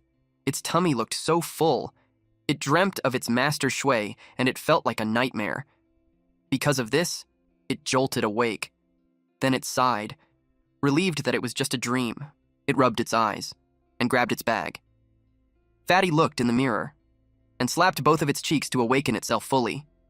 Now the beast is pumped up. He went out of the cave and saw a fish. It sets its eyes on it. It was a spirit fish. Then it noticed Fatty charging in. It swam fast and downward just to evade the attacker. Fatty hit the ground and got annoyed for missing it. He recalled what Shui lectured them, not to transform randomly or people from Hebo's office might notice. The fish let out another sigh, and it just laid there contemplating. It recalled Shui's advice that when brute force doesn't work, it should try winning with wits. Fatty then had a light bulb moment. It swam away. The spirit fish noticed that, again. Then its eyes widened. Fatty was wearing a shell bra and seducing the spirit fish. The target fish turned pale. It turned around and left, as if it had made some sort of decision. Laughter can be heard on the side. It was Fist and Sleepyhead, and they laughed at what they had just seen. Fatty felt bad and hid in the corner, at the Marshall Hall. Shui was shirtless and sweaty, but he couldn't calm down. Ever since they handed over Zaijin a few days ago, the madam exchanged the Zhao family estate deed for hard silver and distributed it to them. When he received the 150 tiles, his snot and jaw dropped. Because it wasn't just not ordinary silver, but fine silver, it made him think that the madam was so generous. 1 tile of fine silver is more valuable than regular silver. 1 ingot of 50 tiles equals 52.4 taels in regular silver. So it's 50 taels plus 2.4 taels bonus, 3 ingots would total about 157.2 taels. Zishui and Gang talked about how it's probably Shui's first time seeing so much money and got overwhelmed with it. After he followed them to eliminate other mountain spirits, his own strength has stabilized as well. He hasn't broken through the flesh stage, but he can already feel it. He knew that the day would come soon. Zishui arrived and commented that Shui is diligent. Shui was happy to see him.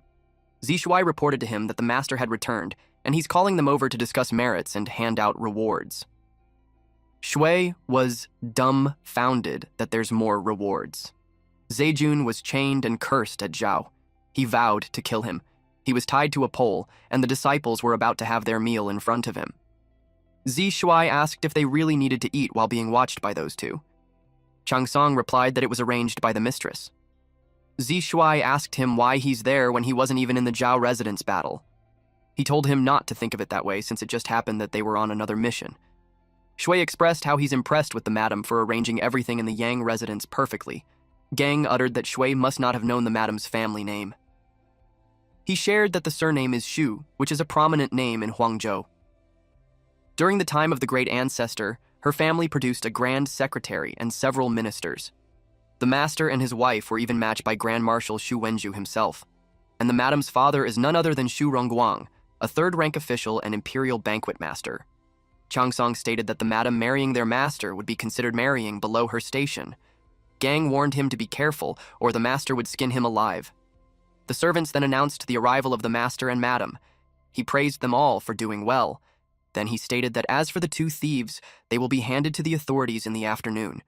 Zaijin yelled that it doesn't matter if they kill them because their sect has many members and countless experts, and they will punish them. Master Yang replied that a backwards organization doesn't even understand the concept of sustainability. He called them foolish. He told Zaijin that he's alive because he's still useful. Otherwise, he wouldn't have let him live until then. Zaijin was taken aback. Then the master continued to say that after the Trisect Tribunal, they will all definitely be greatly rewarded. And he had something for Shui. He brought an item which was a gift from his senior brother. It just arrived at the courier station yesterday, so he brought it. That made Shui curious. At the army, the soldier praised the captain for taking down the late Wolf Smoke Stage general just to get a reward, and yet he's giving it away. They called him generous. They admitted that they all had their eyes on that item for ages. He joked that the captain shouldn't play favorites. The captain is a young man with long silver hair. He replied that he knew what those military thugs were thinking. He told them that drinks are on him when they get back. That got the soldiers excited. He felt flattered. He wondered if Shui would like his gift. Shui opened the box. It released green mist. His eyes widened when he saw it. It was a spiritual weapon. Thank you all for watching. Please watch this next Giga Chad video, and I'll see you guys next time. Also, support the channel by joining the Summon Club membership. You can also support by just liking the video and being awesome.